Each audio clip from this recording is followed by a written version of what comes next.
Civilizational crisis. I've said this before. We are at a place, and you can see it from a mile away, we are at a place where great civilizations start to go and new civilizational models begin to gain steam, and there's a place where those two cross paths and they simply cannot coexist. We are there right now. So shout out to Paleocrat. Oh yeah, follow Paleocrat. He's all over this. The woman explained how her boyfriend told her that his high fiber diet means that wiping is completely unnecessary.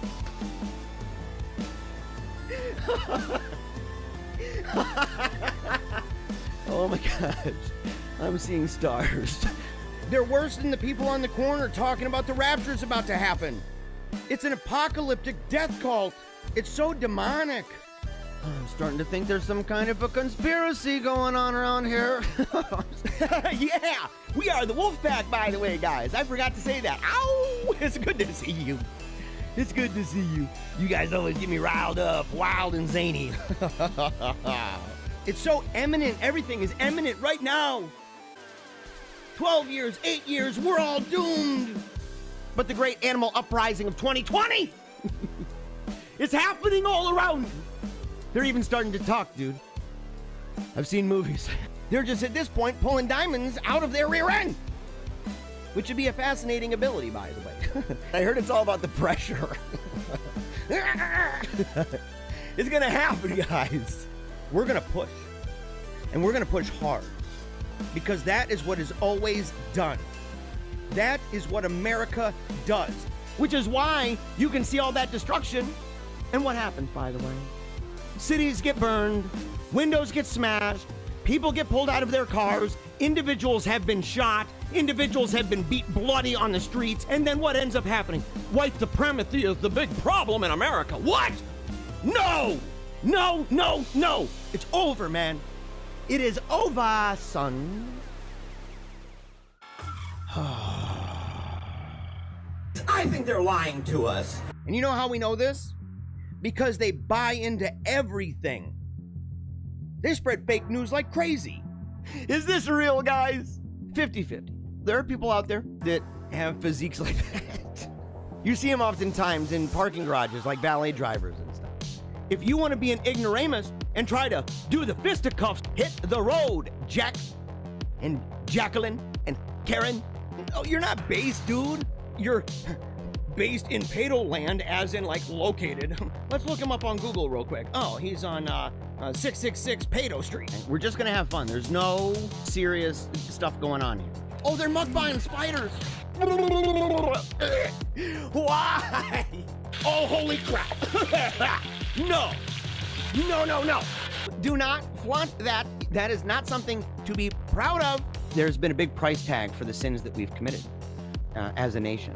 And we've committed some of the most grotesque sins in the history of the world. And all of a sudden, out of nowhere, there's this dude. He's kind of a beta cock, Play-Doh rolling, bubble blowing kind of guy. Says, you better take off that effing shirt, cause it offends women. What an ignorant way of looking at the world. You're gonna be tossed to and fro by every whim and fancy of a culture that hates you.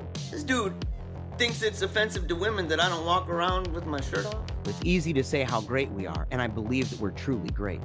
On the other hand, we got Dr. Jekyll, Mr. Hyde. They have no connection with the past, other than to simply remind the past always how much they hate it, and to dance on the graves of the democracy of dead. The rabbits are now dressing up as Nicolas Cage. Plastic surgery, I bet, probably from that stinking cat. And you're like, you don't do plastic surgery. And he says, look at the plastic surgery I did for the rabbit. We need to repent. We need to take a knee for Jesus.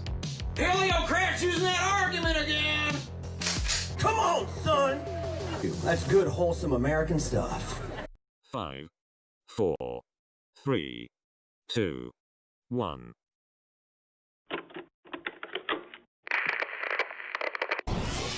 They ain't never seen nothing like this before. Lit the room when I came through the front door. Ask me if I should overcome, what for? Train in the trees, please walk my sycamore. Touch burning sands, cross lands, and stormy shore seasons in the year, yeah. Ain't no challenge for champions and chain no fear. Yeah, the champions, yeah. Good morning, everybody. Good morning. What an amazing day it is. Feast day of St. Eusebius. It's Wednesday, December 16th, and you are watching Paleocrat Diaries. I'm your host, Jeremiah Bannister, the Paleocrat, the OG, and we've got an amazing show for you today. And we started a little bit later than I wanted to, which is a little bit normal, but today it's a little different because at 11:30, we've got one of the Joes from the front lines with Joe and Joe on Holy Faith Media. He's going to be on the program at 11:30. You're not going to want to miss it. It's going to be awesome. We're going to have some great conversations. We got a couple articles that we're going to cover together, and it's going to be great. It's going to be great because I don't really do that very often. I haven't thus far, right? I've kind of put my little toe in the shallow end of the kiddie pool by slowly and gradually bringing people onto the show. And today we're just going right into the deep end. We're going to go right into the deep end, and it is going to be an amazing, amazing time. You're not going to want to miss it, but we're going to go ahead right away. We're just going to just go. Boom, boom, boom, boom, boom. All right. So first of all, we need to do this just to let everybody know every single day that we have a chat, and that no matter where you are, you can see right here at the top, you've got many different YouTube channels, many different Facebook pages. You have DLive, you've got Twitch, you've got Periscope, you've got a whole bunch. And now the shows are at least uploaded later onto BitChute. Okay, and so it's totally awesome. It's all over the place. You can find it all over. And but no matter where you are, sometimes people go in there and they're like, man, I'm not seeing a bunch of people. Only a couple people are watching on this particular platform.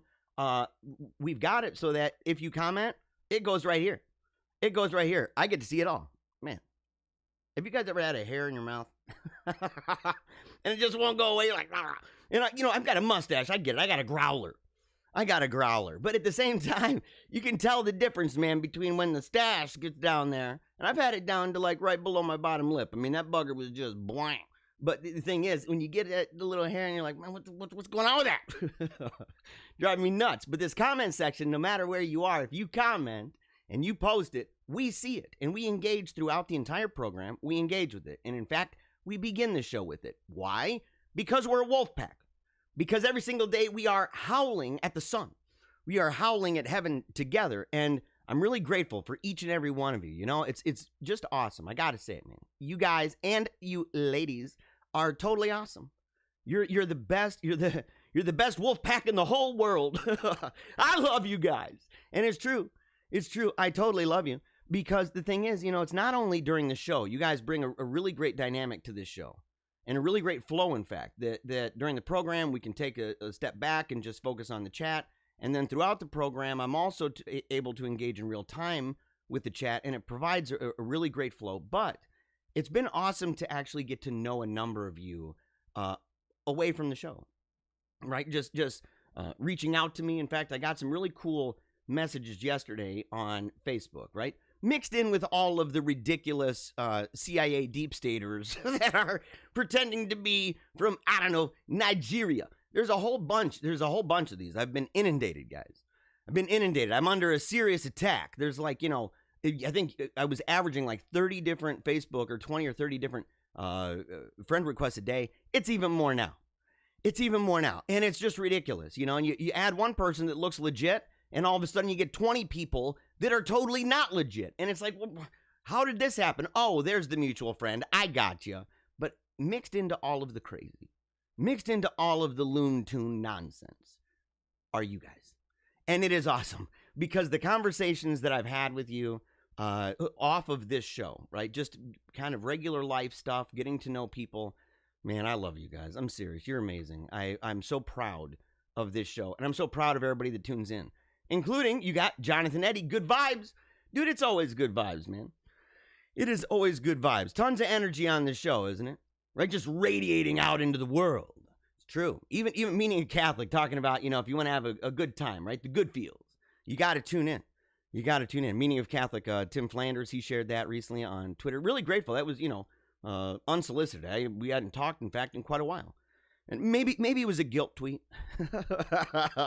Maybe Tim's got some guilt tweeting going on. He's like, I haven't talked to Paleocrat in a minute. I got to do something, man. The guy's great. He hosts a fantastic show. I need to throw him a bone. I'd like to think that's not the case. And that he just absolutely loves it. He thinks it's a great way to start your morning. After, of course, his very manly masculinity hour at 4:30 in the stinking morning, he's like, dude, you can come on the show. Because I asked him, like, man, we talk about manliness. We talk about being dudes, right? We do. We talk about it. And I'm like, I'm just oozing with manliness here.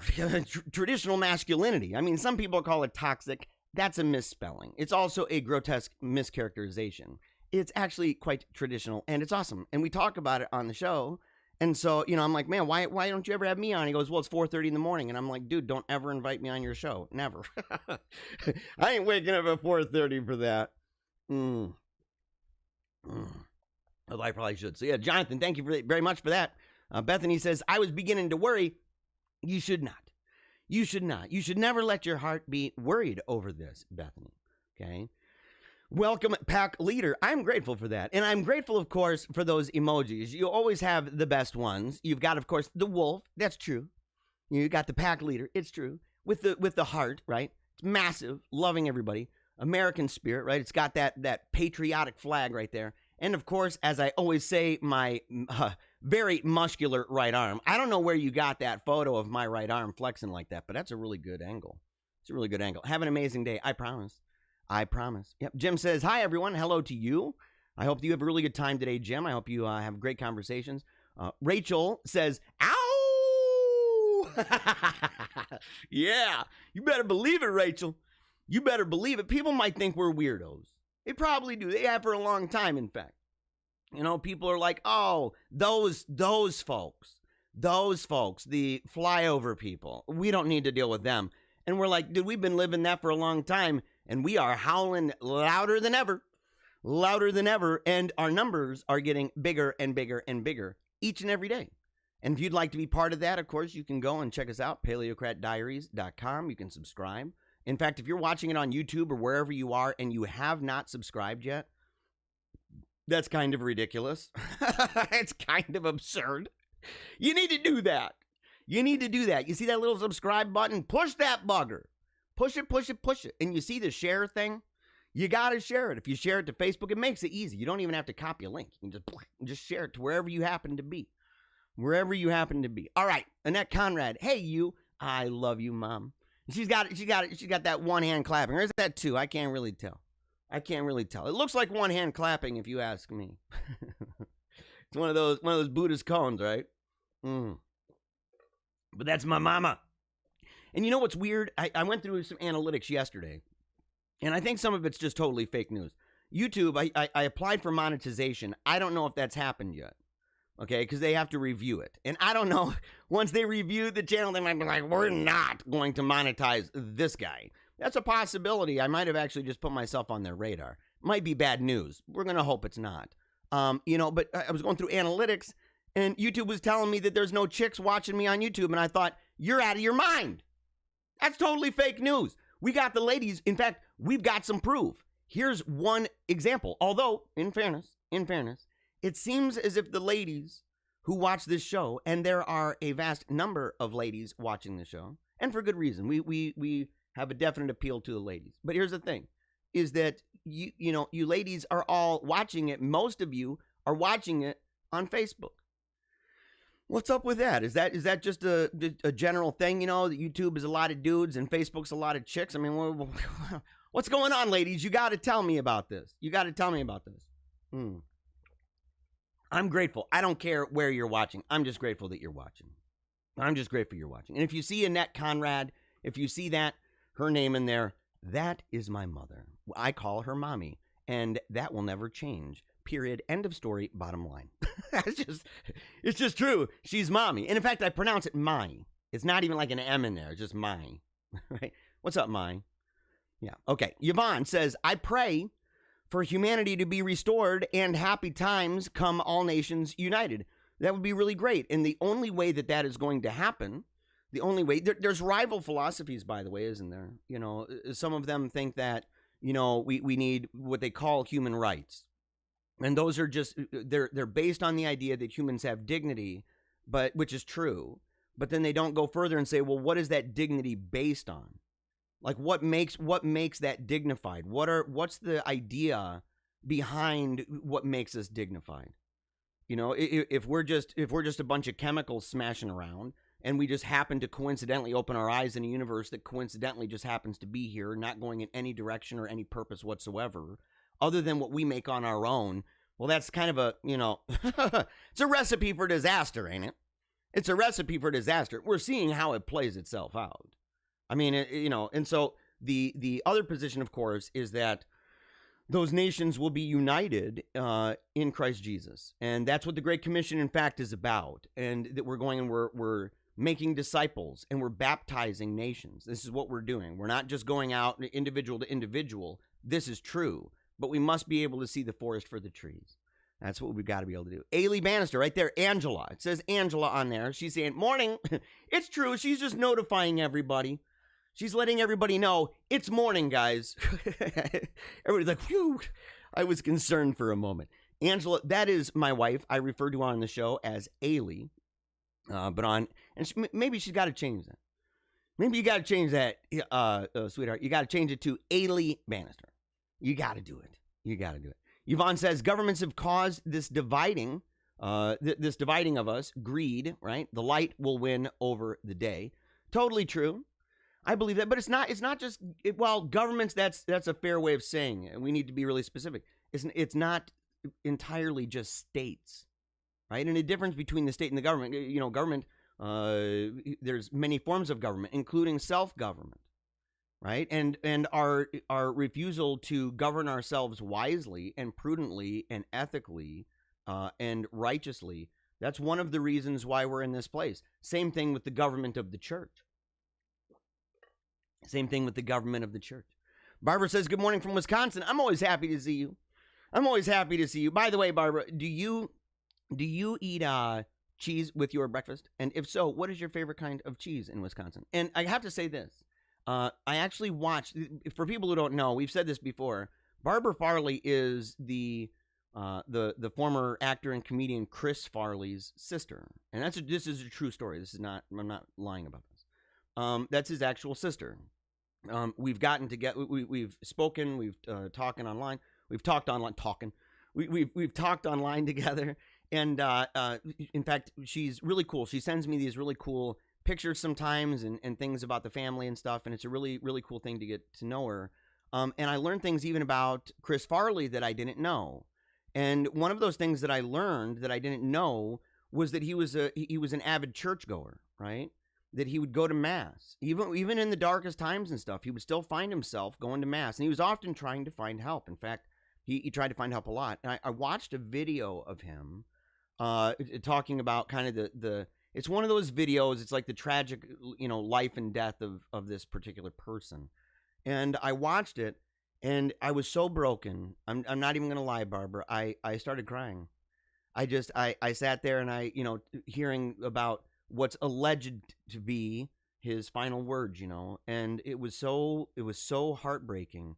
But I loved in that that even this secular, it's not a Christian group that did it, but the secular group that made this video, this group said that he was an avid churchgoer. That's the phrase that they used. And I was just so relieved, in fact. And it said they would go to a parish nearby or whatever to mass. And I thought it was so cool because it was something I simply didn't know. And so we watched it as a family, actually. And I'm really grateful that you're here.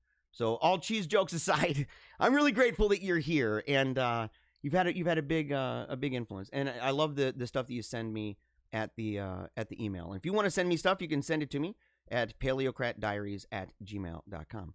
Yvonne says, the light will win over the darkness. I believe that totally. Brian says, good morning, Wolfpack. Ow to you, my man. Ow to you. Lena says, I'd rather die than worship the beast by the force. Totally, 100%. I'm with you, Lena. I'm with you. I would rather die as well. I'm not going to, we're living in really tumultuous times, aren't we? Aren't we? Yeah, Paula says, good morning. Good morning to you, Paula. Yes, good morning to you. I really appreciate you being here. And appreciate the connecting with you outside of here as well, and not just face to face when you came up and talked, but that now we are friends on social media. I'm very excited about that. All right, Barbara says, I follow the front line. Super excited for your guest to go into the breach. Me too. We had a conversation. Not gonna lie, because I wasn't sure. In fact, this might actually be something that happens pretty frequently, right? Where we talk for 15, 20 minutes out of the show. That'll keep the show pretty long. We probably won't ever get back to being 2 hours regularly. It'll keep it pretty long so that I can have him. And if I want to have more guests, and I do, I want to start having, in fact, a lot of guests. And so when we start having those, it's really going to cut in.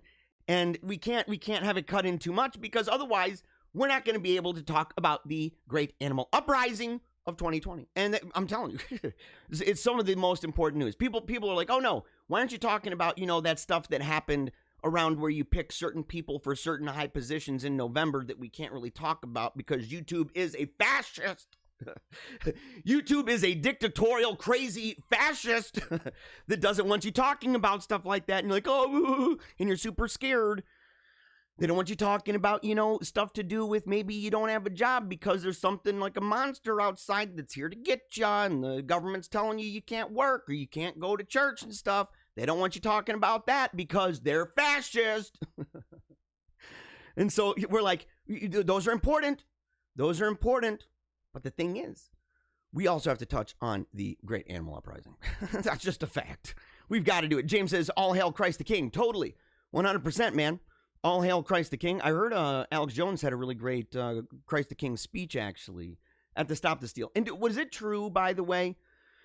Was it true that rally that took place recently in Washington, D.C. over allegations of, shenanigans and stuff, was it true that they weren't allowing Alex Jones there? If so, man, it's crazy. I saw the video of him going up to try to talk to General Flynn. General Flynn wasn't having it. I don't know what's up with that. I don't know. He's been a big supporter of Flynn. He's been talking about Flynn for a long time. I don't know, what that was all about. I mean, I understand some people might be like, well, I don't want to get too buddy chum with you, but I mean, at least shake the guy's hand. He did, but he never turned. It was what is it, body language ghost or something like that? Did a video on Flynn's body language, and it's obvious. And Jones walked away knowing it too. All right, someone says, hair in your mouth, yes. Also woke up in the morning, and the end of my beard was on the back of my neck, which felt weird. That just means you have a very manly beard. That's what it means, dude. It's what it means, man. If you had a lot of back hair, it would get tangled. That would be bad. That would be super bad. Benjamin says, Green Bay greetings. Benjamin, nice to see you, man. And Green Bay greetings. You're in Wisconsin too, man. What's going on with that?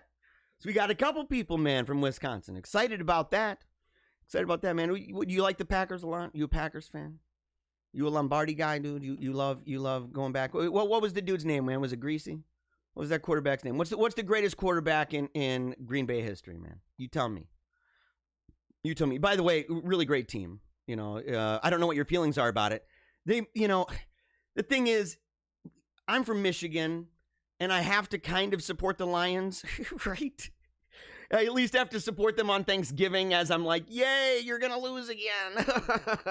But the thing is, I've got other teams that I really like a lot. I've always liked the Patriots. Even when I was a kid, I thought that I liked their uniform back in the day. And, so well before they became this, amazing legacy type team. The thing is, though, is that Green Bay was always high up there as well. And so, strangely enough, so was the Miami Dolphins. At least in the early days, I liked Marino. Man. I liked all, there's so many quarterbacks, man, that I just really liked back in the day. It's just some of these guys, man, loved them. Let's see. It says, I'm drinking toxic masculinity right now. I hope that you're drinking your toxic masculinity through a straw straight to the dome. I hope that's what you're doing. Yeah, Paula says, whiskey time, totally 100%. And the reason she says that, she saw my speech on the steps of the Capitol in Lansing, what, like a month and a half ago now? Something like that? Maybe like a month and a half.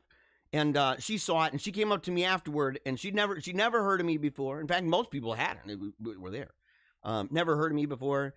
Didn't know what I was doing. Like they're like, and Jeremiah Bannister, and everybody's like, okay, who's this guy? Knocked it out of the park. Babe Ruth, that bugger. I was doing some breathing, man, right before I went out. Breathe in, breathe out. I was doing that kind of thing, getting in that zone. I get out there and I said, I want to hear you howl, Michigan. And everybody, ow! And I thought, I got this. I got this. And by the end of that, she came up. She came up and she's like, man, she's like, I hadn't heard you before. She said, but your voice is like a shot of whiskey. I said, I like you. I don't know you, but I like you. And she's here. Bald Eagle, that's another amazing guy I met, man.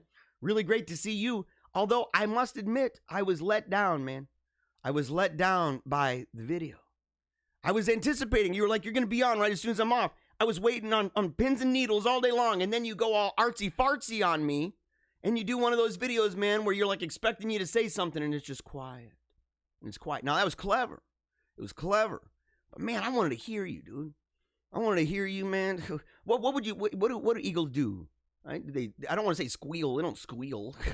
they caw. What would the proper phrase be? They're not chirping. Chirp, chirp. I don't want to hear you do that, man. You know, I want to hear you caw. I don't know what the proper word is for that. But whatever it is, dude, I want to hear you do that loud and proud, man. You're the man. Zach says, hi, yes. Holy Faith Media says, wow, picture looks good. Dude, doesn't it? Doesn't it look good? Although the lighting, now I got to change the lighting because I kind of am a little bit Oompa Loompa-ish. I look a little bit, you know, Oompa Loompa. I'm the attractive Oompa Loompa. But I'm still, you know, the skin, man, the color and stuff. The color, yes. Seth says, good morning. And by the way, look, I could go through these all day long. I mean, you can just go and go and go and go and go. But we got to get moving, guys. We got to get moving here. Oh, yeah. And, of course, Bald Eagle says hi to my mom. Look, man, I'm happy. Thank you, by the way, for that. I hope you guys treat her good, man. She's the matriarch. She's the matriarch of the family. I mean, that's just true. She's the ultimate. Well, my great-grandma. My great-grandma is like the matriarch. But my mom, you know, to the nearest kin, right? My mom is the matriarch. Always and forever, man. Always and forever. I love her with all my heart. I hope that she lives till she's like 1,000 years old. You know, I love her. I can't even begin to tell you. Ann and Soul says, I love Chris Farley. Very cool. Yes, very, very, very cool. Very, very, very cool. And it's, of course, I'm very happy to see you, Ann and Soul. I'm always happy to see you. And I hope that I see you more often. I'm always bummed out. I'm like, I'm waiting for it. I'm scrolling down, thinking, dude, is Anna not showing up? What's going on here? What's going on here? And all of a sudden you pop back in. I'm like, there it is. There it is. Very, very, very cool. Glad to see you. Anaga says, hello from India. Call me stupid, but I still don't know the current status of the disappointing U.S. elections. It's because it's kind of crazy. And you know, electoral college votes happen, okay? But there's, you know, there are things that are going to be going on that what makes it confusing is the way that the media talks about it and the way that even some politicians talk about it, as well as the way that social media platforms either describe it by saying that things are fake, right? Where they're like, oh, no, not that it's fake, but that it's disputed. That people dispute that. Okay, well, whoop-de-doo. Whoop-de-doo. They don't put that on anything else. They put that on claims that Trump makes or claims that I've made, claims that others have made. They put at the bottom, this is disputed. Or you go on YouTube and it's got a little thing at the bottom that talks about how, you know, the elections are really solid. There's just no way that anything could happen. Where they're getting this from, nobody exactly knows. Well, they're getting it from other news sources that not long ago were writing the exact same claims that are being said right now. You know, so that kind of gaslighting going on, that makes it really tough. So I can imagine that somebody in India, they'd be really struggling with that. They'd be really struggling with that. Let's see here. Kara says, we still don't know who the president is. Hopefully Trump gets the election that was wrongfully blank, blank, blank from him. I'm not going to say that because if I say that phrase, then YouTube's going to be like, oh, you're out of here. You're making that claim, blah, blah, blah. Because I've already made the claim there were shenanigans. And the rule is you can't say there were shenanigans and that it resulted in, you know, what you said. What you said. Can't do it, man. Can't do it. Bros just said, we appreciate you. You know what? I'm so happy. And I'm seeing a lot of names here I've never seen before. I'm seeing a lot of names I've never seen before. And I'm really grateful for all of you. Kay says, just checking in. I have a busy morning, but you will listen later. I am very grateful for that, Kay. Again, another person. I don't know. Have you ever commented before on this? How many of you are first time viewers, or it's the first time you've commented? Just go ahead and put it in there. Let us know, man. Because I'm grateful. Again, I'm grateful for each and every one of you. Each and every one. Last comment, and I said I was going to do last comment a second ago, but there's so many good ones. Kashan's in here. Jim Murphy in here, and he says he's new. Jim, good to see you, man. Good to see you. Wolfpack. Dude, ow! For the newcomers. I'm serious, man. Howl with me. Ow! For each of those newcomers. Oh, grateful for all of you. But we got so much to talk about. We got so much to talk about today, including the animals are serious, super important. They are at least 7 steps ahead of us. Bethany, you know this. Oh, okay, here. Hold on. Got to show this real quick. This is somebody who sent me something yesterday. Telling me how proud they are. They love the show. And they said, keep on going, keep it up. And I was like, look, trust me, believe me. I will always and forever give it my best. And she goes, I know you will. Go get him. I said, I like this person. Who's this person?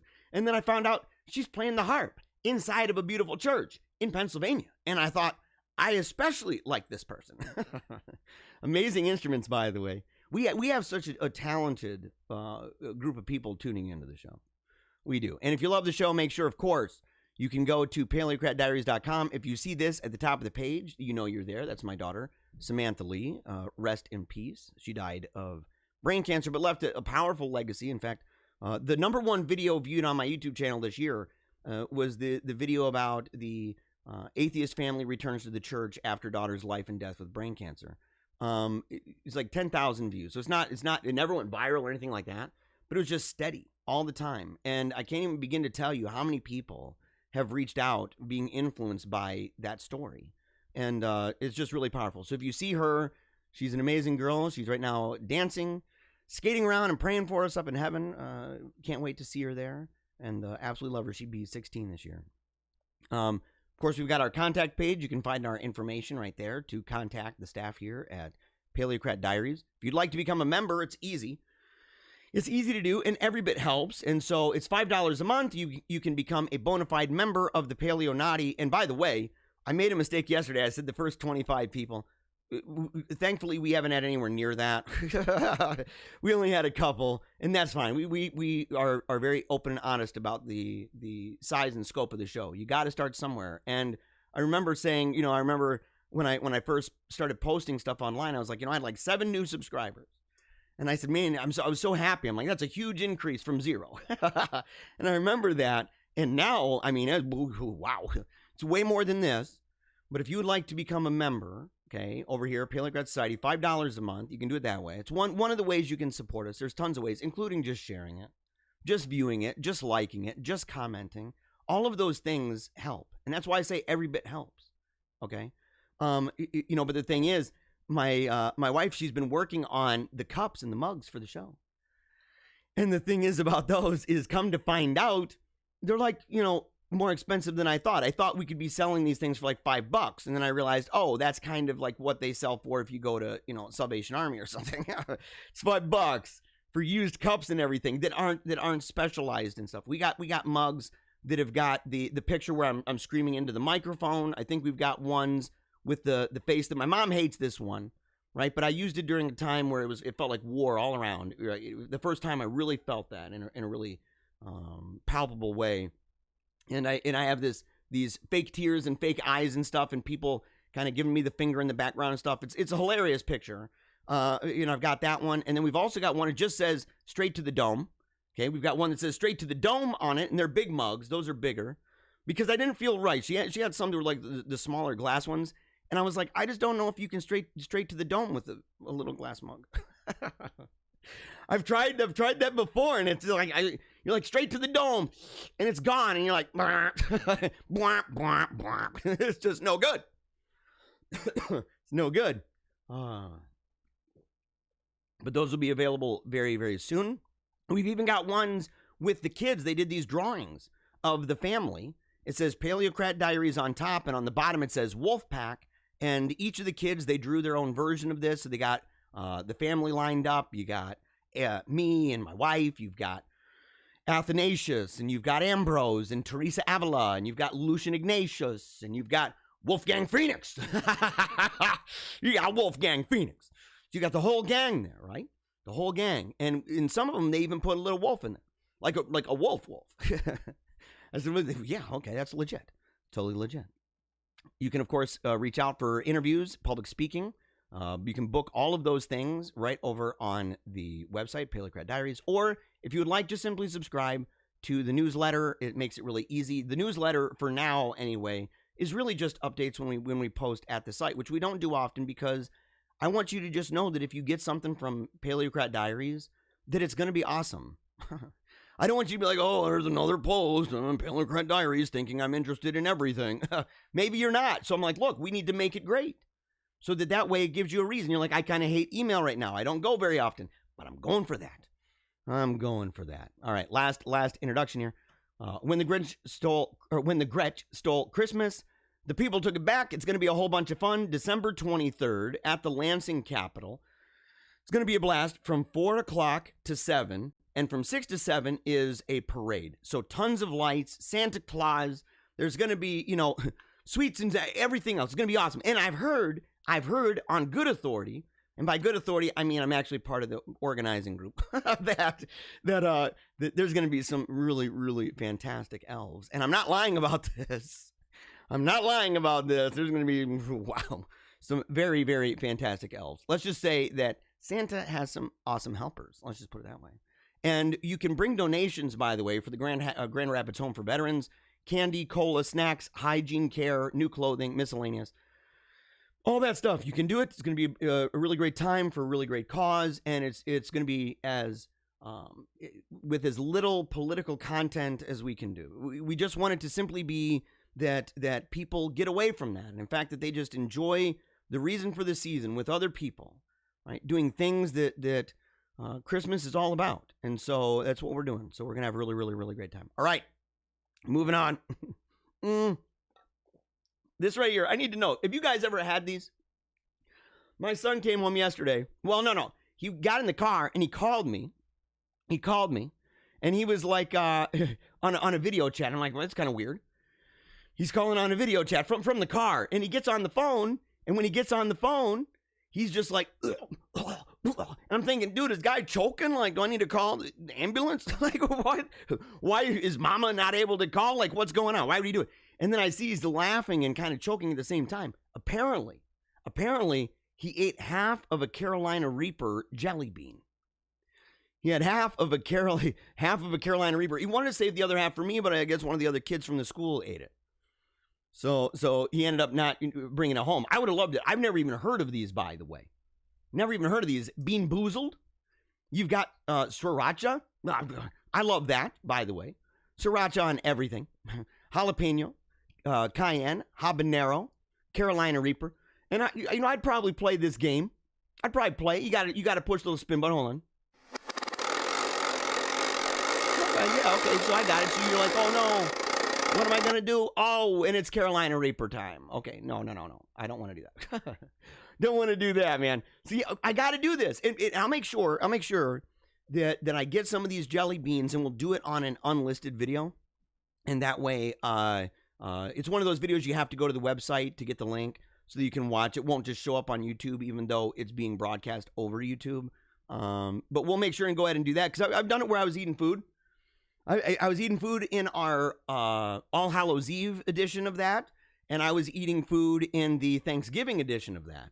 In fact, I had leftovers as well as some pie. It was really, really amazing. Mukbanging that at the end of the show, I'm like, just eating like crazy. So, all right, let's go forward. Here we go. What the heck is this? What's going on? Whoa! Okay, hold on. Not anticipating this, guys. Number one, how in the heck is this happening? How in the heck is this even happening right now? You got a bear. And what would you do in this situation? Let me ask you, and be honest with me, please. Be honest with me. What would you do in this particular situation? If you're in your house chilling, like it ain't no thing, and all of a sudden you peek out the window, and there's a freaking bear. There's a bear on the gate. What if you were outside? What if you were outside by the gate? You're weeding or something. You're pulling the weeds or whatever. planting some flowers, and you look up, and Home Slice right there is doing, some of that Tom Cruise junk, some of that Mission Impossible crap on your gate. What would you do? Oh, I would, what would they call that? Is it duck and roll? What is that? Tuck and roll? That's what I would do, man. I would tuck up into a ball like a little armadillo and just get out of there. Like one of those little roly-polies. It's one of the skills that I have. And by the way, for people just tuning in for the first time, and they're like, I'm looking at this and it's telling me about America's satanic culture, and I'm tuning in and I'm seeing bear stuff. Look, we have to start with fun stuff. And also little peeks into the world of the Great Animal Uprising. And if you're new to the show, you have no idea what that is. You have no idea what that is, because it's a massive global conspiracy that the mainstream media and deep state have been covering up for a long time. And that being that animals have it's probably been decades, maybe even centuries, that these animals have figured out how to coordinate at a massive scale. A massive scale. We talk about it here. But this guy, okay. Oh, he hears it. He's like, what are you doing? What are you laughing at? Oh my gosh, dude. Oh my gosh. Yeah, it'd be absolutely terrifying, by the way. Absolutely terrifying. All right, 5 alternatives to declawing your cat that involve adding more claws. Okay. Now, people who watch the show know that in the great war between cats and dogs, while I love both, I think cats are superior. That's just the way it is. I love dogs. I do. And if I lived out in the country, it might be different. If it was like I'm out in the country, I've got a bunch of land, my dog is running around with me. If I had a pickup truck, my dog's in the front seat, and we're, driving around listening to John Denver, listening to old Junior or something, we would, I'd probably have a different position on it. I probably would. But I don't. And I side here with the cats, especially because I have a cat that is basically one of my closest friends. And I mean that. When he dies, his name's Lion.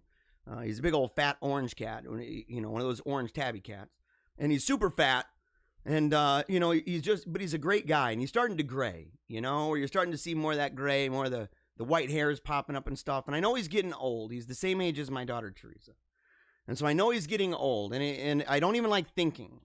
About, him dying and stuff. But I do sometimes think about what would life be like if he had more claws. If he had more of them. And apparently, well, look at that. Holy cow. Really? Have you guys ever had animals like that? Where it's got multiple different claws. I'm assuming that that's similar to, the situation that Goliath had going on. And that I did. I was born with 2 thumbs on one hand. I don't know if anybody knows that. Yeah, check this out. So real quickly. So you see this here? Watch this. So if I bend this thumb, got perfect mobility. I can almost touch the pad there of my, what do they call that? The mound of Venus. What do they call that thing? And then you got over here. Okay, you see this thumb? Watch this. As far as I can bend that bad boy. Look at that. Totally jacked. And you see this? Let's see if we can get in there. You see this?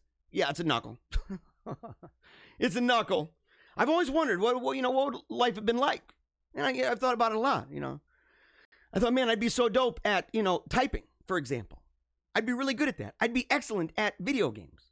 There'd be many things that, you're just like, oh yeah, okay, I can use, use my thumb, different art techniques, where you're kind of with the graphite and everything, or pastels. And I'm like, it would just be great. It'd be really handy, wouldn't it?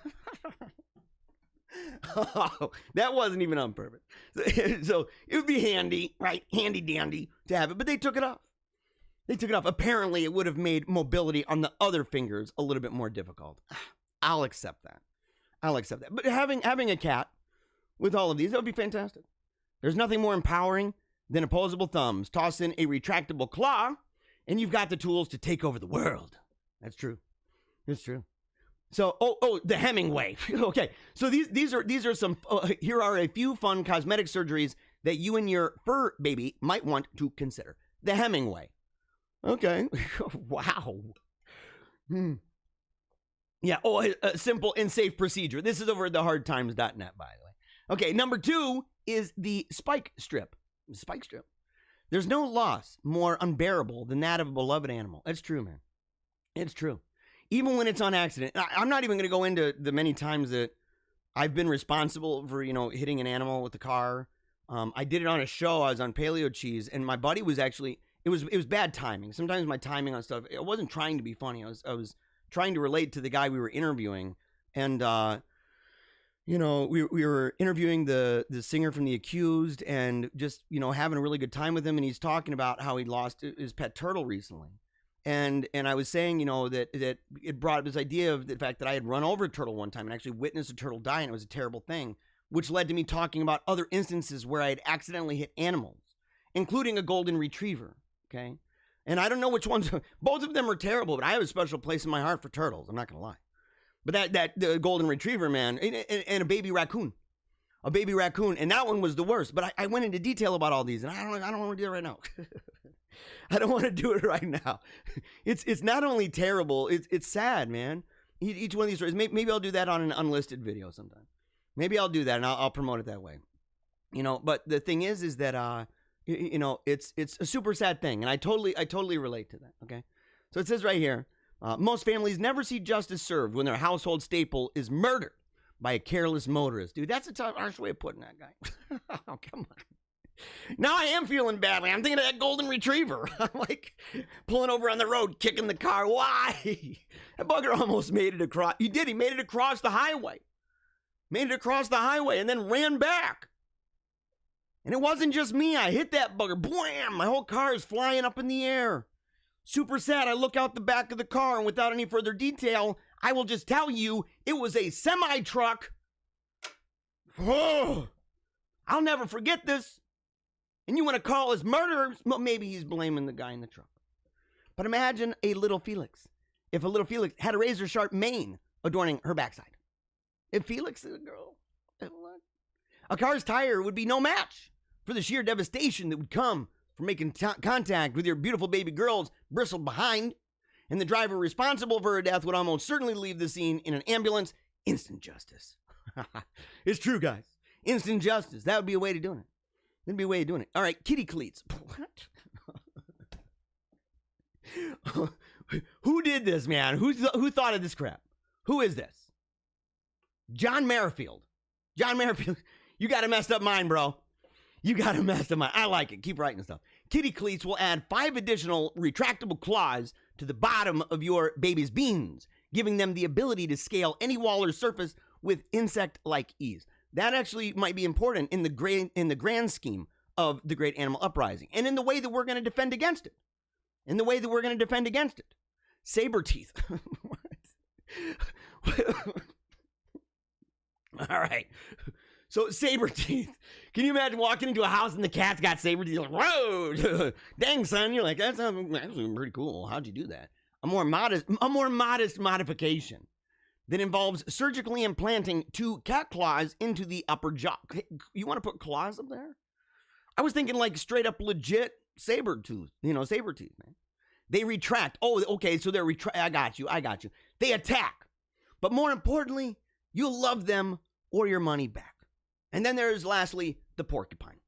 Cover your whole cat in claws. But then you can't pet it. Oh, it says when they're relaxed, they're like an armadillo. Oh, okay. That sounds legit. Because, you got to have them relaxed, man. Still, man, a little lion, man. I call him little lion. Little lion, very fat lion, lays next to me in bed. And as soon as I lay down, I know he's right there by me on the bed. I know it. He's on the ground waiting. I pull the blanket up right over by my head. And if I lift it to pull it any further, man, just like that, boom, he just zooms right under that blanket and curls up right next to me real hard and starts purring all over my belly. I lay on my side. So he's purring all over me, and I'm like, oh, man. So I can imagine, though, there's been times, let's say Coco, like last night, Coco came up the stairs. That was weird. Comes up the stairs, sleeps at the foot of the bed. I guess it was one of those nights for her, We love her. That's allowed. Not on the bed. She cannot be dividing a man from his cat. Can't do that. Sorry, Coco, I love you, but foot of the bed, please. So, and she's a St. Bernard. I'm not being rude. I'm not being rude. That's a big dog. That's a really big dog, okay? And, you know, me and my wife, I mean, it's a pretty large bed, but, I mean, it's like a totally different person. And so the thing is, but if the dog came in and the cat freaked out and all of a sudden it wasn't relaxed anymore and it's not smooth like an armadillo, all of a sudden, blam, it's like a porcupine. You're like, oh man, ow, ow. And that's not a good way to sleep. That's not a good way to sleep. Am I right about that, guys? Am I right about that? I think I am. I think I'm right. Or, apparently, it says those are currently the only procedures on the market. However, scientific advancements happen every day. Each and every day. Let's see here. So who knows when they will be able to put claws on your cat a year from now? I'm not getting my hopes up, but what if the Sarlacc? Oh, dude, you talking? Do you guys know what they're talking about with that? What is that, Star Wars, man, with the teeth? Wow. Wow. By the way, officially, man, Home Slice with this, Home Slice who wrote this, what's his name one more time? What's this guy's name? John Merrifield, you get the blue ribbon for being messed up, dude. We love you, man. Keep writing, dude. That was good. That was good. That's good old-fashioned fun. All right, we got about 14 minutes left on the fun stuff, and then we are going into, we're gonna do the transition here today with Joe, from Joe and Joe. Joe P from Joe and Joe. It's gonna be a whole bunch of fun. You don't even know. You don't even know. It's going to be a blast, all right? And if you follow the front line with them, it's an amazing show. It's an absolute amazing, amazing show. And so you're going to want to stick around for that. But that'll be the transition to the seriousness. And that's going to happen here at 11:30 Eastern Time. But right now, we got a couple more of these stories here. Okay, this is looking very badly. I kind of already know what this is going to be. What's the worst thing you guys have seen, by the way? Oh, hold on. You know what? I'm going to do this. I got to scooch this bugger over. Hold on. There we go. This is Christmassy. I like this one better, to be honest. To be honest, I really like this one. I think I'm going to do this one more. I'm really sorry, guys. I keep it in my microphone. So, okay. But it does cut off a little bit at the bottom. I mean, it's true. It's true. It does. So, but right here, you know, what's the craziest thing you guys have seen? You know, since the madness has taken hold, the madness of the monster outside, you know, and we call it that because originally it's not going to go anywhere if you don't go outside. That was the original call. Remember that? Remember that, Whitmer and all them? It's a monster outside your door. It's waiting. And in fact, it comes at certain times of night, like the witching hour. And that's when it comes. You know, it's complete voodoo, by the way. Complete voodoo. Yes, man. Yes, all right here. So, okay, we're going to have to see this thing. Let's see here. Okay. Dude, I feel for this kid. Oh, there's two kids. Okay, for one, these parents, what's amazing, guys, what's amazing about all of this is that these parents are probably the type of people that think they are they are at the front line of medical knowledge and scientific knowledge, and they're probably, bashing all of their friends. You guys aren't wearing a mask. That's how it started. And then they kept looking further, and they're like, you guys aren't wearing a mask or the goggles. And then it went further, and they're like, you ain't wearing a garbage bag. You're not wearing a garbage bag. You better put that garbage bag on. How dare you be in public? They don't even understand, man. They think that this stuff works. It's like, dude, this is not how this works. And if you don't believe me, why don't you just go find examples of proper medical adornment?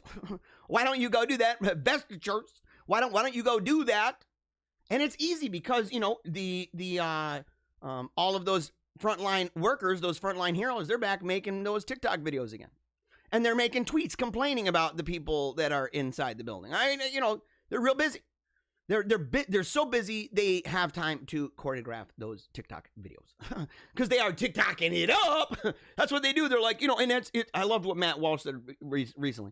Matt Walsh was like, how did he frame it? He's like, man, you know that this is legit because we have precedent. Back in the days of the plague and stuff, when the plague was going on, people were doing choreographed dancing. That was one of the ways that they coped with the overwhelming workload. Give me a break, man. Give me a break. But these people, are probably a terrible embarrassment to their children. They would be to me. I'd be like, I'm not going anywhere with you. I'm not going. I'd be the kid on the ground kicking and screaming, holding onto the car for dear life and being like, dude, I am not going anywhere with you crazy people. Not going to do it, man. You're insane. Everyone's going to make fun of me at school. No one's like, oh, dude, I really love that garbage bag you're wearing. It's so sad, guys. It's so sad. Oh, no. I don't know if I want to talk about this one right now. I don't know if I do. We've only got 10 minutes, man, before Joe comes on. Joe Pacillo. We don't have a lot of time here. We don't have a lot of time. Okay, we'll talk a little bit about it, okay? December 21st apocalypse. Apparently people are at it again. The Adventist types are at it again. Why? Wild conspiracists are certain the world will end next week. It's over at the Daily Star. We can trust that. This is by Tom Bull. Really, Tom? Is that your real name, dude? Tom Bull. What's this guy all about? Let's see. We're gonna see if this video even plays. Sometimes Daily Star is a little bit weird. Sometimes it's a little weird. I'll scroll down, and we'll just go ahead and see. Okay, yeah. So the world could end just days before the end of 2020. An evangelical conspiracy theorist has warned. Okay, prophet. Evangelical pastor. So I'm not the only one out there now. And because we've been talking about the 5 waves of energy and the solar eclipse, the ring of fire. But did you know this? Some of the Mayan elders who were so... Okay, wait. Okay, hold on a second, guys. Right out of the gate, this guy's occultist. I don't know what to tell anybody. You know, if you're like, oh, I'm an evangelical Christian. Okay, that's, I understand that. I was raised kind of that way. So you're like, okay, so, maybe you guys have this dispensational, premillennial kind of thing happening here, and you believe that it's about to happen, whatnot. And you got that from your 1830s dispensationalism and stuff, the Schofield Bible and whatnot. And very strange revelations of multiple different people, multiple different raptures and stuff like that. So I mean, I get that. It's at least kind of got its own brand throughout Protestant history. But this, he's like, well, the Mayan elders said, blah, blah, blah. What the heck, dude? Money down says this guy's talking about Nibiru. Probably talking about the artificial sun. Saying that our sun's long gone. We're surrounded in the universe by a bunch of mirrors that are hiding the red plasma planet. What the heck, man? He's like, as it says in the Doomsday Elders Manual. What? Well, why even call this guy a Christian, man? Maybe, I guess he calls himself a pastor. I got it. I guess whatever. Oh, it also happens to be his birthday. Oh, so everybody's going to be paying attention. I got you. Okay. Is that the same guy? Yeah, all right. I get you. Whatever. Okay. According to The Sun, the conspiracy theorist reckons that our days are numbered because of evidence found in the Mayan calendar. We heard him say that. He also cited the orbit of Jupiter. Okay, so big on the end of the world on December the 21st, my birthday in the year 2012. They missed it. They're now saying that they were off. Oh, they're now saying, well, do you guys have a number on this? You guys, by the way, who, after the epic failure of the whole Mayan conspiracy thing in 2012, who would say, I'm going to keep going? They were wrong, but they've changed their mind on it, and now the end of the world is on this day. Dude, bring the Inquisitions back, guys. Bring them back. Bring them back strong, man. Bring them back strong. This dude here, inquisitive the daylights out of him. Inquire, man. Inquire, dude. Expiring minds want to know. Expiring minds want to know. Off by 8 years, Brock, and that this Sunday could be the end of the world according to the Mayan calendar, June 21st, 2020. Okay, it could be the end of the world. It could be maybe, I don't know. Heck, they were off by 8 years, but maybe, just maybe. And basing it off of the people voodoo nonsense. What the heck's wrong with you, man? What the heck is wrong with you, dude? Give it up, man. Turn it off. Turn it off. Go home. Go home. Take some of that, what is it, a Hibernal or whatever? from that Saturday Night Live thing, dude. Just drink a big jug of Hibernal. Just go to sleep, man. Go to sleep. 20. But if it's not, then it definitely is going to be on my birthday, December 21st, 2020, during the Great Conjunction. So you got 2 shots at the apocalypse according to the Mayan calendar. If it's not on this day, then it's definitely on this day. You got 1 or 2 shots, blah, blah, blah, blah, blah. And we need an index of forbidden shows. We need an index of forbidden shows, guys. Again. What? We need Mike from around the world to help us understand what's going on out here. You're not understanding anything going on. You are not understanding a single stinking thing going on. I will tell you that right now. Isn't it true, guys? Isn't that the case? You know? So, all right, man, we got 4 minutes here. We got 4 minutes before Joe shows up. So we're really, really excited about that. So we're going to go ahead right now. I'm going to go ahead and, we're going to go. Oh, man. I'm bummed about this. A Florida woman finds raccoon in her Christmas tree. We're going to skip that one, man. We're going to go to my son, 9, gets stopped everywhere he goes. He looks. Okay, so apparently my son, 9 years old. This ain't my son, you know. But this lady's son gets stopped everywhere he goes because he looks like Kevin from Home Alone. I want you guys to be the judge of this. I think that this might be the most phony baloney story I've ever seen in my entire life. This kid does not look like Macaulay Culkin. Do you guys see it? Look at it. Okay, you got him here. Okay, you got him, and you got this. No, multiple levels of no. So okay, let's see right here. Okay, there he is here. What do you guys think? What do you guys think? Does he really look like that? Do you think that anybody's out there going, oh, hey, little boy, you need to stop. I think you look a lot like Macaulay Culkin. Look at him here. No, dude. No, you do not look like Macaulay Culkin. This is just, this lady is using her child in a really, really wicked, terrible way. Really, really wicked, man.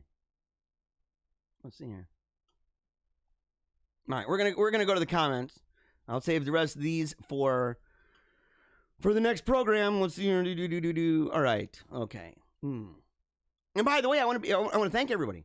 I want to thank all of you for tuning in today. I want to thank all of you for commenting. In fact, we have a ridiculous amount of number of comments today.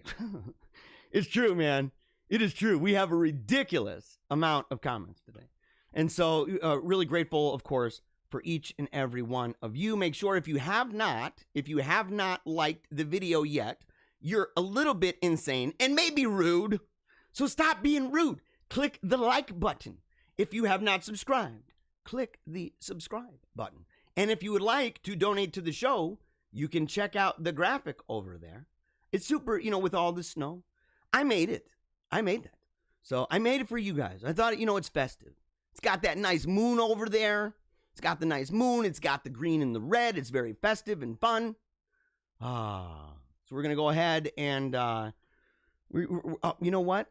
You know what, guys? I'm sorry. I can't. I cannot go to the videos yet, or to the comments yet. And the reason why is actually quite simple. The reason why, let me go ahead and open these things up here. I got 2 stories that I wanted to make sure I could talk about. The reason why is because right now we've got Joe on the line, Joe Pacillo. Here we go. Hold on. Let's make sure that we can get him on. Let's make sure that we can get him in here. All right. Can you see me there, buddy? Oh, I can see you very clearly. Yeah, yeah. Sounds good, man. Yeah, sounds good. So, all right, everybody. Yeah, by the way, and there is, for some reason, there's a little bit of a delay on the sound. Let me see if I can just get that off real quick here. I'll see if I can do that. I don't know if I'll be able to. Otherwise, there'll be a little delay between how we talk, and I wouldn't like that. I wouldn't like that at all. So let me go ahead and do Zoom. Let me go ahead and control that. All right. And again, I apologize to everybody. No, let's see here. Yeah, I'm going to go ahead. I'm going to watch this, man. I'm going to add in real time because I'm a real professional. I'm a real professional. I'm like, okay, we got to delay this bugger. So I'm going to delay this. I'm going to put a delay on here. We're going to try. Let's try 350 seconds. Let's try. All right. I'm glad you know how to do that stuff because Lord knows I don't. Yeah. Yeah. Well, and the thing is, I don't know if I'm even doing a good job with that. So it may actually. My hope is that I'm not completely messing this up here. That is my hope with that anyway. Well, if the audience sees what I'm seeing right now, it all looks and sounds great. So, yeah, you know. No, okay, it looks and sounds great. All right. Yeah, I don't see a delay at all. Okay, fantastic. Then Now again, go ahead, brother. Is there a delay now? If it is, I mean, I'm old. I can't recognize these things. I mean, my hearing's going, okay. my eyesight's going. We're gonna rely because we're doing this in real time, right? We're doing this in real time. So, Sure. so if there is a delay, we got to have the people who we got to have the people who let us know this, and that way we can go ahead and make sure I can bring it back down. If it was better before, you let me know. Either which way, let me know. Very, very grateful for that. But look, man, I am excited that you are here, Joe. And it was awesome because this was an idea of the powers that be, the powers that be, Jonathan. And by the way, if people watching the show, if you guys don't know Jonathan Ross, you got to get to know him. You have to add him.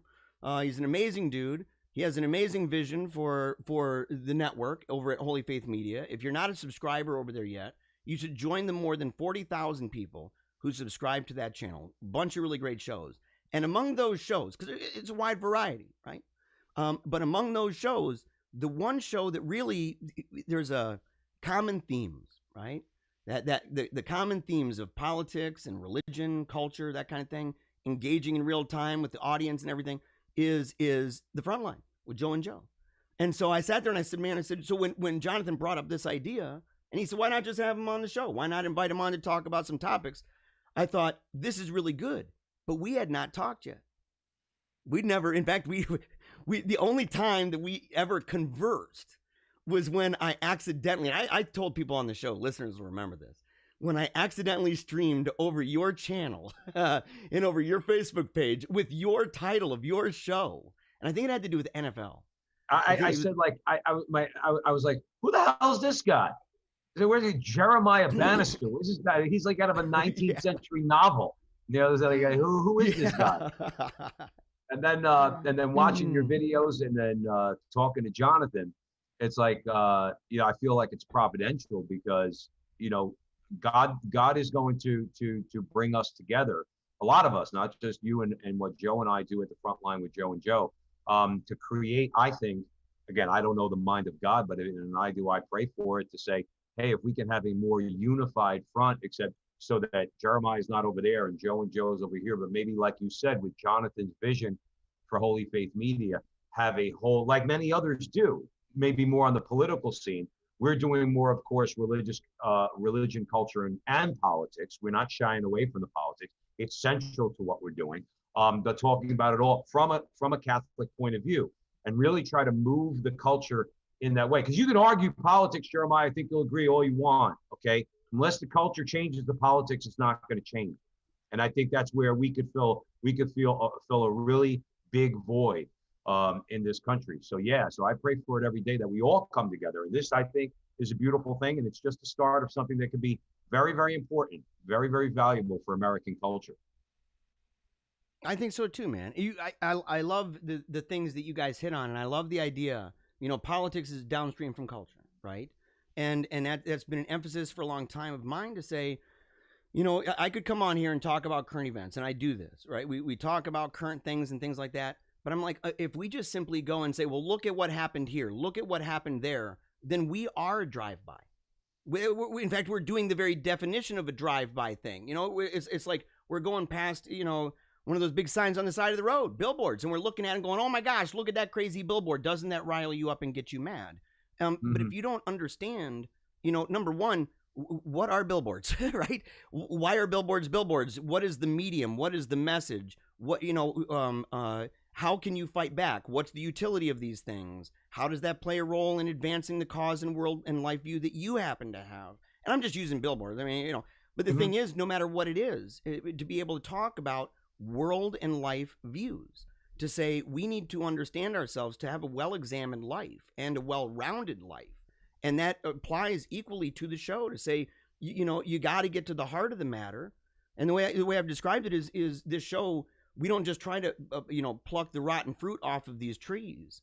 We say the roots might be rotten, right? There might not be the right nutrients down there. We may have to pull that bugger straight up and out, right? It might not be a matter of reform in some situations. It might not be a matter of pruning.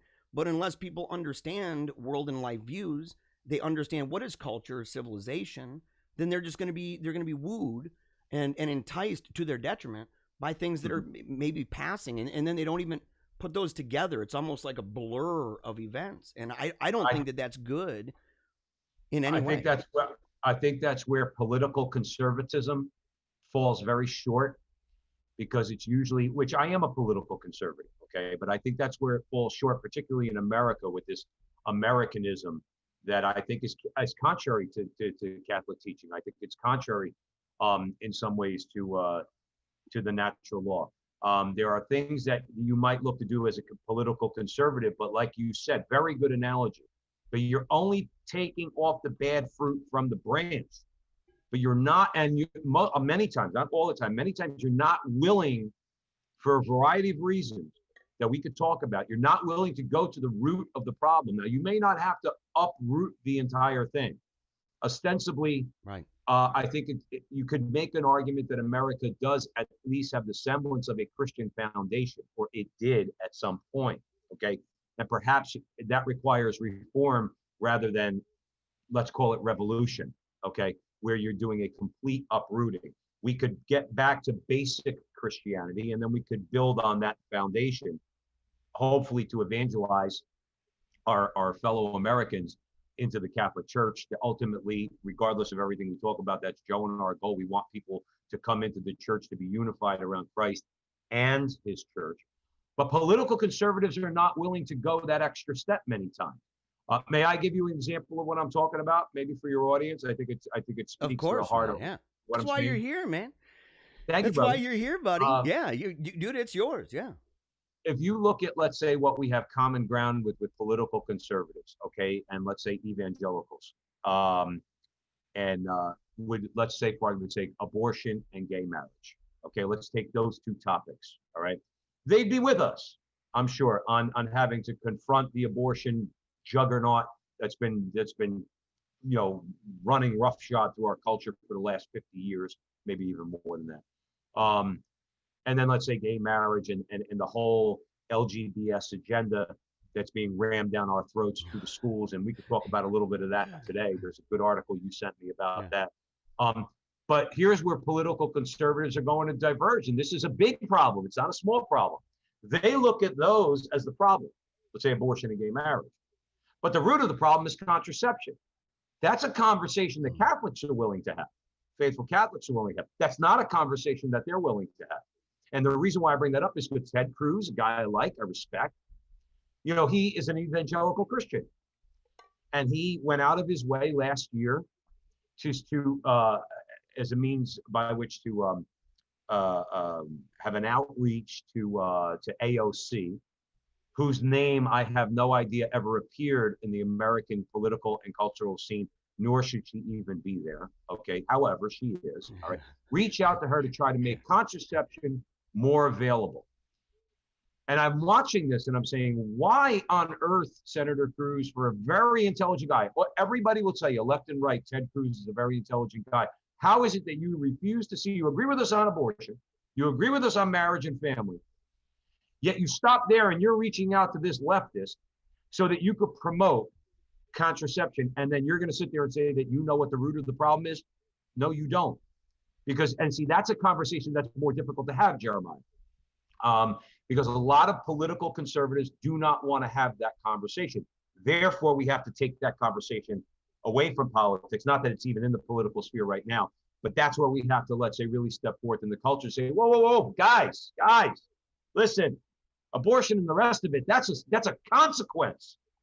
That's not the root problem. That's a consequence of the contraceptive mentality and the prevalence of contraceptive. So that's an example of one of the things that we, as particularly as Catholic men, we have to do in the culture to say, well, you know, like when somebody comes, we're regular guys, right? Joe and I always say on the show, our conversation is your conversation. That's not just a tagline. It's true. It's kitchen table politics. It's what I've heard, my brother-in-law have heard our whole lives with men sitting around a table, smoking cigarettes and drinking coffee, where the kitchen was full of smoke and the little kids were running around. But these were the conversations that they were having as everyday American men and Catholic men in my context.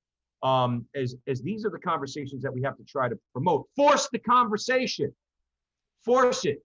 Yeah. Because the bad fruit of leaving it alone is really, really hurting us, I think. You know, it's crazy, man. I'm so glad the way you frame that too, right? It kind of the being in the diner or the restaurant or wherever you happen to be. I was talking yesterday about being in a pool hall and back, you know, smoking cigarettes in a pool hall, having conversations packed with people and kind of being a, you know, one of those pool rats kind of things, you know. And the thing is that we talk on this show about the Johnny Q and the Sally Sue. We say this is the show for Johnny Q and Sally Sue, the folks on Main Street and flyover country that have been, you know, misrepresented or just simply not represented whatsoever. And when they're even discussed, they're maligned, that kind of a thing. And that's where these conversations got to be. And you bring up contraception, and without wanting to go too deep into this, it's a great example, because when I was working in the state capitol in New Jersey, and by the way, that's where it was one of the points of connection, man, is the conversation about New Jersey, you know. But Jersey, I was with you. My state's a basket case, right, but nonetheless, we are from Jersey. You still got to represent it, right? You still got. You're one of the redeeming qualities and characteristics, man, of New Jersey. Thank you for saying that. I live. Most people would say it's Springsteen and Sinatra. I would say no, it's Joe and Joe. It's Joe and Joe. Sinatra, you can add Sinatra. I'm going to go to Sinatra. I don't know. You know, I got mixed feelings, man. Obviously about Springsteen. But Sinatra, you know, I'm down with that. I'll be cool with Sinatra. I'm not gonna throw him under the bus. So, all right. But you know, the idea of contraception and that example, because when I was working as a chief aide to John Tomke and New Jersey League of American Families, that was an issue that I quickly saw how divided the religious right was over that issue. I mean, there are divisions even over abortion, obviously, you know, some that say, well, you know, in the earliest stages, you know, they make exceptions, or, you know, rape and incest, they make exceptions. Or if you're a Mormon, I mean, that's like a major division. In fact, a lot of times with these coalitions are the Mormons for their belief about, what is it, quickening or whatever, lightning in the body. And that's a kind of ensoulment. And before that, it is really just a blob of skin and stuff and cells. And so, you know, they have a weird view on it. But when it came to contraception, it was a major divide between a lot of the Catholic groups and between National Right to Life, for example. And it was crazy because, you know, in these discussions, people would talk, even like the Ted Cruz types, conservatives, they would talk about personhood, right? And when does personhood begin? They say life begins at conception. And they know the science behind what contraception does. And what in abortifacient contraception, we're not even just sticking just with that, just with that out of the gate, because they're most of them are not making the distinction between those either. You know, these conservatives that say it's fine, most of them aren't even making that distinction. So they're like, well, just contraception in general is okay as long as it's not abortion. You're kind of like scratching your head.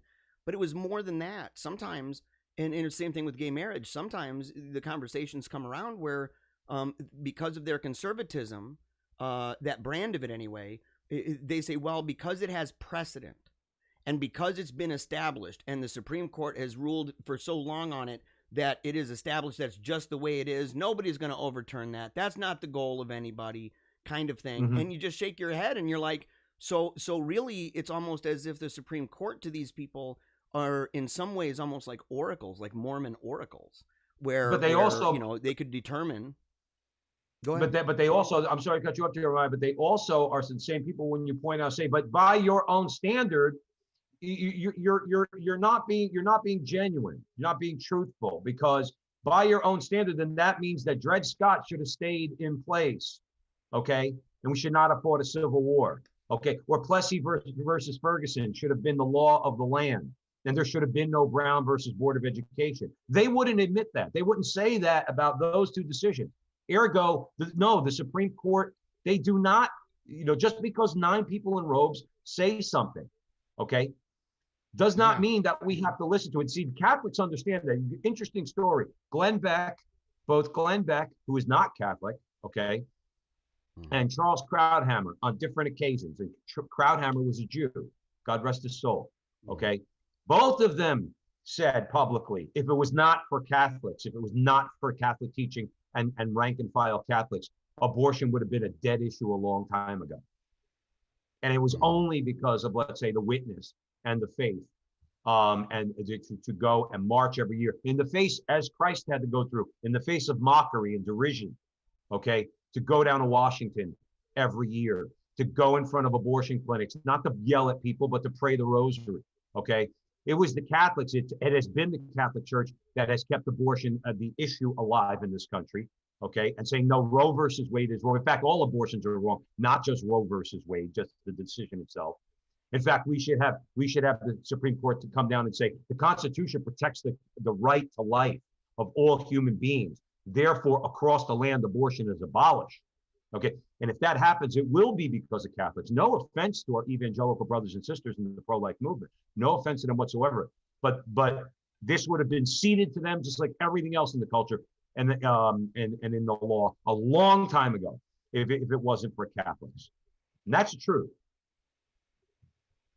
Totally true.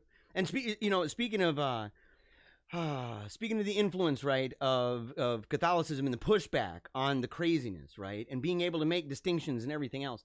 We talked yesterday or 2 days ago, and we had this idea. We said, you send me some articles, I send you some articles, and we can go ahead and talk about it for a little bit. And so I want to just get right to it, man, because this stuff's amazing.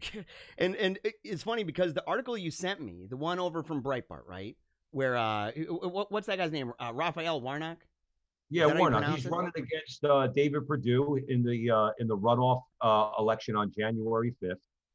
And this is another reason, not to go off on a tangent, but this is another reason why what we are doing and the amount of influence we can have now, and also as we grow in the future, we really need to offset mainstream media. The mainstream media is not going to cover this guy, okay? They're not gonna expose his hypocrisy as you and I will, okay?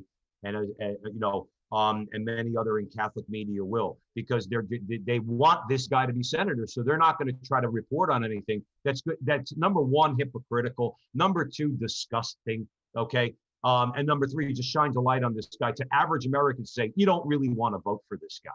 Okay, but see, this is why what we're doing is important. This guy's insane. Go ahead, Jeremiah. I'm sorry, go ahead. Introduce this radical, because that's what he is. Yeah. And it's crazy too, because, I'm just of the conviction, man, that the mainstream media, for all intents and purposes, it's super duper satanic. And and by satanic, I mean, it's just antithetical to the kingdom of God and to those principles that the kingdom of God is based upon. But the thing is it seems like they're always okay talking about individuals who identify as Christian, and they'll talk about them in a positive way. But only if their ideas are grotesquely heterodox. And not just heterodox, but I mean, they'll even wink at just outright hate. They'll wink at outright hate. We saw it with Jeremiah Wright. Okay. We saw it with him. We see it here with this. And in fact, these are like birds of a feather, these two guys. So if you even for a long time with Louis Farrakhan, Louis Farrakhan, they'll have that guy on for a long time. They would. And so they'd even be willing to wink, right, at anti-Semitism and stuff like that. They'd be willing to wink at that in his regard, for whether it was their ideas about race or whatever their ideas were about this, that they would make excuses for it. And in this situation, it's just brazen power politics, and so they're willing to boost this guy, and that's what they're doing, right? So the news will when they do talk about him, it's just nothing but happy good times. This guy he's as much of a Christian as Joe Biden. And you're like, oh, wow, okay. Right, yeah, that's of course saying a lot, brother. That's saying a lot. You know, you're as Christian as Joe Biden, the guy who said, by the way, if you doubt my Catholicism, I'll ram my rosary beads down your throat. That's Joe Biden for you. He said that a few years ago. I'll tell you the key to this, though, when it comes to guys like Warnock and Wright and Jesse Jackson. You can throw Jackson and Al Sharpton into that mix. The same way in this country, we have to start putting on our Teflon, our thick skin. Let's call it our thick skin, okay? And let the charges of racism bounce off us. Let the charges of homophobia bounce off us. Let the charges of misogyny bounce off us. Don't let it affect you. Keep moving forward like a rhino, not rhino like Republican rhino, like the actual animal rhino, okay? Yeah. I used to be a stockbroker, and they made us read a book called Rhino, how the rhino is like got this really thick skin, but just gets injured all day long, but he's a rhino, so he just keeps going. We have to be like rhinos to say all those things, all those arrows that you throw at us, all those darts you throw at us mean nothing to us. The one that we, particularly as Catholics, have to get bounced right off of us is when they call you judgmental. And what I mean by that, and where I'm going with this, is we need to start telling people, no, you're not a Christian. And they, well, that's judgmental. Don't care. By any objective standard, even a Protestant standard, you're not a Christian, okay? You cannot be for these things and call yourself a Christian. Now, you can call yourself what you want. This is America, right? You got the freedom to do whatever the hell you want, I guess. That's what they tell us, Jeremiah, okay? But you cannot call yourself a Christian and get right in their face. So that brings us to Warnock. Why can he not call himself a Christian? He wants to get up there. See, they love, this is all liberation theology, by the way. Don't forget, this guy is a Marxist. Okay, that's what he is. Let's call it, again, let's call it the way it is. We have to stop being afraid to call people communists and Marxists when it's obviously that's what they are. He talks about, in this article I sent you, he talks about that likening people who wanted a tax cut, who were in favor of the tax cut in 2017, okay, put a good deal more money in my pocket and I'm just a working man. And I said that to all my liberal friends at work too. I said, you don't like Donald Trump too much? You just got an extra 10 to 15% of your income back in your paycheck because of the guy, all right? And they would walk away because you took savings. But this guy likened the tax cut, and those who supported it, he called them Herods. He said that they were killing the most vulnerable among us. To quote him, he said, a vicious and evil, that if you favored this Tax Cuts and Jobs Act of 2017, that was the legislation, that they were launching a, quote, vicious and evil attack on the most vulnerable people in America. Now, I'm going somewhere with this, Jeremiah, okay? And I love your comments on this. And liken them to the biblical figure Herod, quote, who's willing to kill children, close quote, to preserve wealth and power. Now, let me ask you, leaving aside the issue of taxes, okay? Who did he just describe? Okay, when he says willing to kill children to preserve wealth and power, did he describe people himself who are in favor of tax cuts, or who else did he describe, Jeremiah? People who support abortion, which, by the way, he not even a month ago was talking about the idea that abortion works perfectly within his theology. Surprise, surprise! You have commie theology, and you're like, oh wow, look, this really satanic idea and satanic policy really works really well with a communistic worldview that I've got. And you're like, oh, not surprised. But that's the thing. Right. If you ask him, he would say it's not just because you can do with your body what you want, which he wouldn't even believe, by the way. If you pressed him on it, there'd be a line somewhere with that. But also the idea that, well, some people, you know, they need to be able to, they may not have the funds. They may not have the funds. Or maybe he's probably okay with what Stevie Nicks recently saying, you know, that there would have been no band. There would have been no band if it wasn't for abortion. And, you know, she was partying a lot and she was, you know, out traveling and doing her music and everything else. And she said that. If it wasn't for abortion, she wouldn't be able to do it. Oh, yeah. And she said that. Yeah, she said it. And then he agrees. Yes. This is what we're dealing with. He said, because, and I want your viewers to hear this, because it's sickening, but I think we all need to be, you know, let's say, sufficiently nauseated at these people so that maybe we'll get up and fight against them, okay? He said, Herod is on the loose. Herod is a cynical politician. I don't know more cynical politicians that are on the left, but leaving that aside, okay? Who's willing to kill children and kill the children's health program in order to preserve his own wealth and his own power. And he's talking about picking the pockets of the poor, the sick, and the old, and blah, blah, blah. We know the arguments. Joe Pacillo, my partner in crime at the front line with Joe and Joe, says all the time, Jeremiah, I think you could tell I get a little angry, okay? Joe is the calming influence and Joe's the calming influence at the front line with Joe and Joe.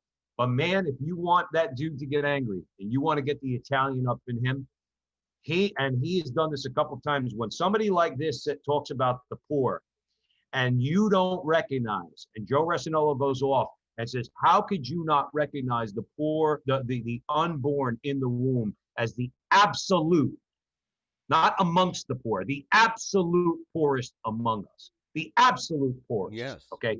The most needy, the most vulnerable, the most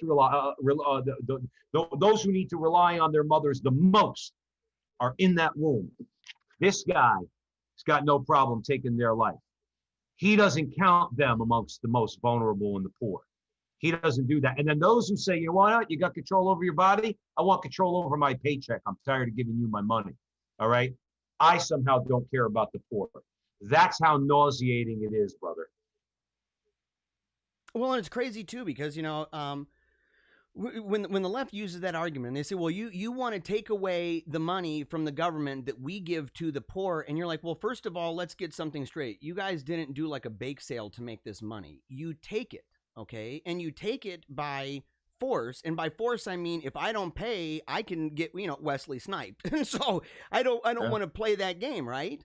You know, and so I don't want to get in trouble for tax evasion and everything else, because you have the authority and you wield the sword. That's what the government is doing. And so you take that money and you're upset because I'm saying that I think that you're taking too much or you're spending it unwisely. But that's the very nature of this discussion. I mean, it's the very nature of it. And more than that is the idea that it rarely ever comes into the conversation on the efficiency, number one, of their programs, and number two, of just the idea of the government doing it at all compared to what we statistically know to be true. And that is that religious people and religious organizations vastly outspend any other group in the world when it comes to charity, helping the poor, helping the weak, helping those who don't have jobs, helping those with addictions. That religion and religious people, it's not even close.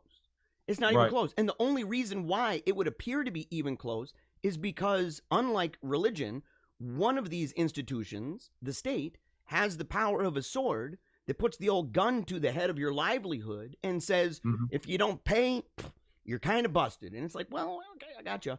And so, but that doesn't even come in. Doesn't even come in. And you're like, dude, the idea that we want to kill them, we're doing more than anybody else in the world to help kids who are in need. Don't give me that crap. That's right. One area where we might have overlap with some of those who might disagree with us on some of the issues we talked about before. I've thought about this for a long time. The personal income tax needs to be abolished. Okay. You talk about going into a breach that nobody wants to go into. You talk about, I mean, that's just as bad as, if you said that, they'll look at you just as crazy if you say contraception should be abolished. Okay. But you say, it is a compass. Think about, I had a couple points on what you were just saying, but this one came to mind first, is they go into your paycheck and take money. So it's not just that fact that they're taxing you on your personal income, which is your property. Okay. See, working people need to get that through their head. They may not own a home, but your paycheck is your property. You do own property. It's called your labor and the money you receive for it. That is your property when you get your paycheck. So they're confiscating your property. And what the government is telling you is that before you spend one thin dime on yourself, your wife, your kids, and everything else that you need to do in life, we're taking our cut first. Okay.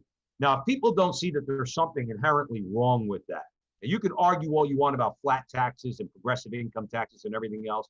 Number one is the fact that our property is taxed before we get to use it for our own needs. And I say needs, okay?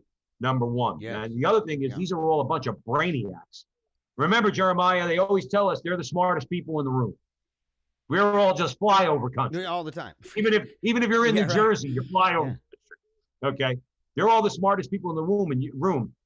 and you can't find a better way to tax people, you can't find in other words, but they know that. See, they know that the personal income tax, we won't get into the whole thing. But the thing is, that's number one. Number two, if we're pushing for an authentically Christian society, and I emphasize the word authentically Christian society, okay, then the government should have no business feeding the poor. We are the ones who are supposed to feed the poor. The church is supposed to feed the poor, okay? And if the government got off our backs, if we forced them to get off our backs and we had more of those resources in our pockets, yes, with some excess after we've taken care of our needs, we're already, as you pointed out, we're already, as individuals, as a society, we are already immensely generous with the funds that the government leaves us, okay? Imagine so much more if the government got out of that business and on a local level, because all like with the principle, in keeping with the principle of subsidiarity, okay, on a local level, we took care of our people on a local level. The church would be at the center of that. In other words, it would benefit everybody. It would benefit us because we're closer to the church, and it would benefit the poor because they're people you could actually look at in the face and show them love, not just money, show them love and caring and compassion and everything else. See, that's why an authentic Christian society is much more desirable. We don't need Nancy Pelosi taking care of the poor. We are supposed to take care of the poor, okay? And the church is supposed to take care of the poor in a Christian society. And you guys get the hell off our back. Yes. And, before moving on, man, I want to say, touch on something you said, and then I want to give a quote, and then I want to tackle that article talking about, every kid is a tranny type of thing. But one of those things is that there's a chilling effect, right? When the government, because the government will use this argument, leftists will use this argument that they're only providing what the private sector would not do. And that's kind of like, they're the same people, by the way, who said that we need to send our jobs overseas because those people are willing to do jobs that we're not willing to do. And yet we watched as when those jobs left, we saw those cities, like I grew up in Battle Creek, Michigan. That's where, Kellogg's, Post, Ralston's, they got a whole bunch, General Mills. They got all these cereal manufacturers and stuff. And the place just went down the tubes. It went from being this middle American, middle class city that was vibrant and booming. In fact, a significant amount of people involved with unions, regardless of people's opinion on it. They were thriving individuals. Mm-hmm. And with security in their jobs and things like that. Next thing you know, government says nobody's willing to do those jobs. And then they take those jobs and send them overseas and then send the product back into the United States. And you're like, well, okay, so we're all willing to buy it, even when more people now don't have jobs and are making the money. And a lot of times the people that end up when a job gets switched over like that, a lot of times they have to train those people in it. Mm-hmm. They have to train the people who are going to take their jobs. They have to train them on how to do it. And you say, what are you telling me that these people don't want to do those jobs? But yet when that happens, it kind of has this chilling effect, right? And especially with taxes and taking it from private institutions and saying those institutions, they weren't taking care of the poor, or they weren't taking care of the sick, or they weren't taking care of those who are most in need. But as they take that money and make that claim, after a period of time, it starts to almost play itself out where, because the government is now providing that, it gives a disincentive. It disincentivizes the idea of private sectors doing it. Yes. And you go, it's one of those thorns, man, in life that God gave us to work and to be productive, right? To do this. It's part of the curse, but it's a blessing, in fact, in the curse. Mm-hmm.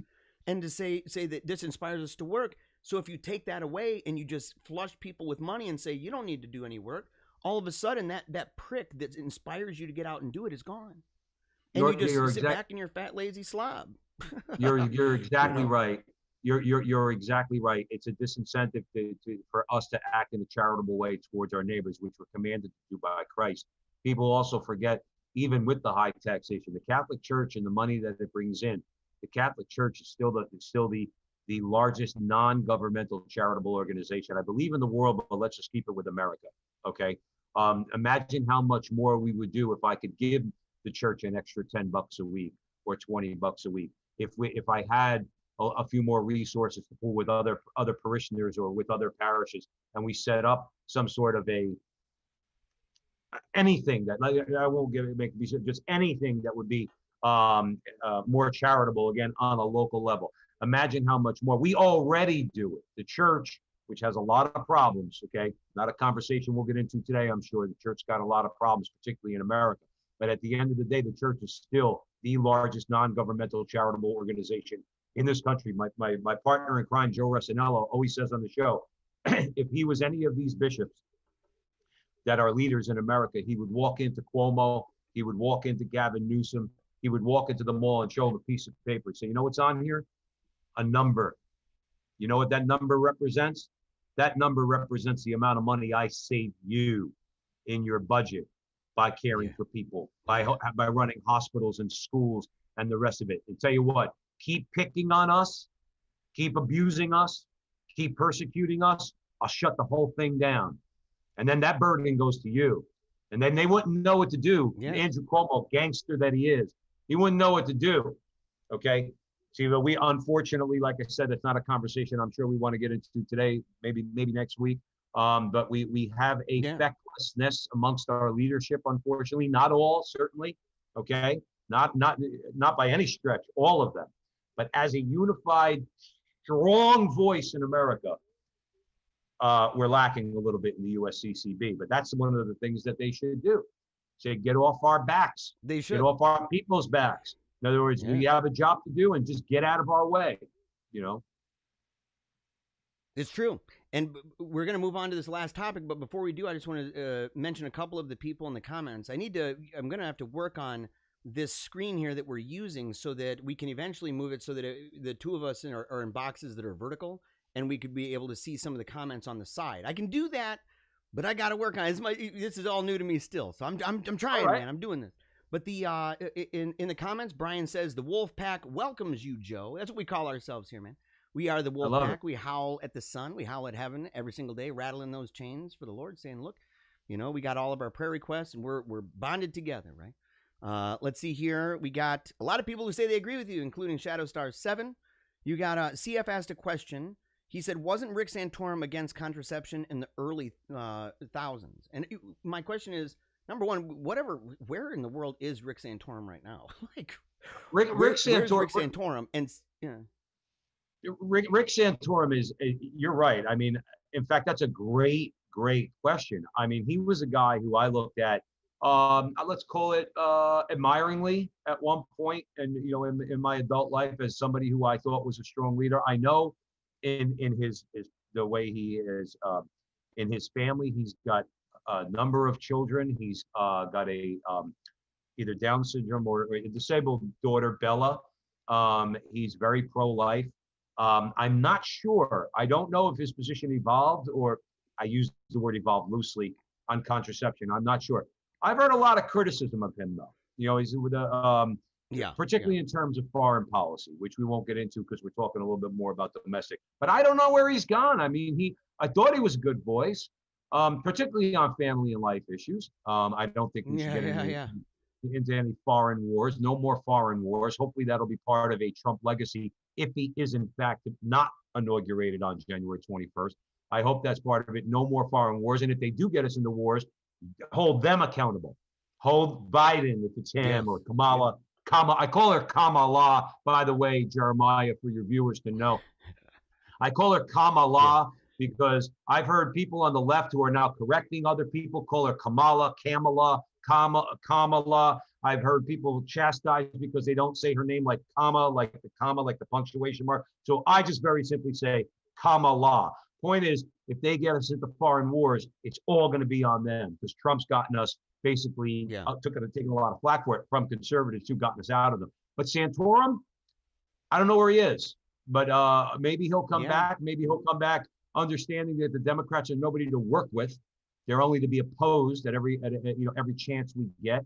And not only opposed, but we need to go on the attack against them. And I thank your viewers, by the way, for their laudatory remarks about me. And thank you for welcoming Joe and I. I spoke to Joe, by the way, this morning, and I told him about hopefully our little plan here that turns into a very big plan.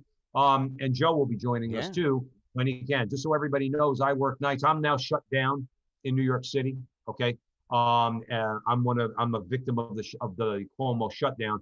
So I'm out of work now, but even when I am working, I'm free during the day. So I could join Jeremiah for a little while to mix it up. Joe, because he does work during the day, may be able to join us at least a couple days a week, and he's excited about this new relationship. So I just want to let your viewers and you, Jeremiah, know about that. Yes, man. And real quick, let people know real quickly when they can tune in to the new episodes and where they can tune in beyond even Holy Faith Media, right? Different places they can tune in to keep up with what you and Joe now there's three of you guys. Me and Joe and Joe. What Joe and Joe are doing, man, on the show. Let people know real quick. Yes, Jonathan Ross has been a godsend, and that's the truth. He was sent by God to help us, to help Joe and I, because Joe and I believe we were prompted to do our show, The Front Line with Joe and Joe, at the urging of a good Catholic priest, the Franciscan friar of the Renewal. We said, you guys got to do this. The culture needs to be evangelized, and particularly by men. And God sent us Jonathan. Jonathan stumbled upon us just online when it was me, Joe, and a computer in his basement, just with a bookcase behind us and the natural light in the room. And found us and said, I love you guys. I want to try to help you. And he's helped us, and it's growing. It will continue to grow. So we are on Holy Faith Media, along with you, of course, and others that Jonathan puts on there. We have our own Facebook page at The Front Line with Joe and Joe. We have our own YouTube page at The Front Line with Joe and Joe. I have it on my notes right over here on my desk. One of the things I'm going to do with my downtime is I'm going to start looking into Rumble and Parler, because we do need at some point to break away, unless they come around and become completely open platforms and change the trajectory that they're on. It's going to be time for all of us faithful people to say goodbye to YouTube and Facebook. But being that that's where we're at right now, and I'm exploring others, we're on Holy Faith Media. We're at The Front Line with Joe and Joe on YouTube and Facebook. We're on the Crusade channel. We have a 3-hour weekly show once a week on the Crusade channel. That's Mike Church's channel out of Louisiana. So we're on the radio there. Mike Church has got a great station, and to let you viewers know if they're interested, Crusade channel is offering a free 30-day trial subscription for which Joe and I receive no money whatsoever. Okay. But we love doing it. And we talk about Mike Church and his slate of guys down there on that station are talking about the same things that we're talking about too. And I will mention, because Joe and I have been focusing a lot on it lately, aside from our Facebook and YouTube show, we go live, by the way, for your audience, we go live 8 o'clock on Sunday nights, okay? And Jonathan produces the show and then streams it across all the platforms, Frontline, Holy Faith, and many others, okay? So we go live 8 o'clock. We're on the Crusade channel, 3 o'clock Eastern time on Mondays, okay? And we want to emphasize that we've had some really, blessed by God, we've had some really, really great interviews. And Joe and I had resolved last year that in 2020, we were going to do at least one interview a month. I think we've doubled that. And marquee people, Scott Hahn, Chris Stefanik.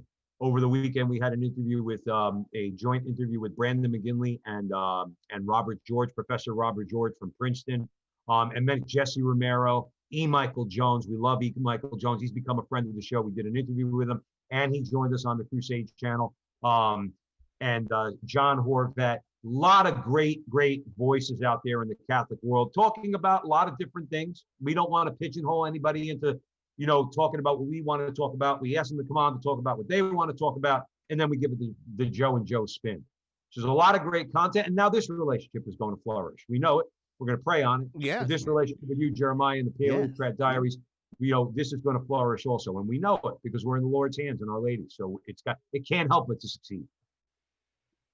It's totally true. And and speaking, by the way, of the developing relationship, even here with the show, I was thinking, I just looked up at the time, and I knew this could be a problem, man. I knew this could be a problem. And I don't consider it a problem, but you know what I mean?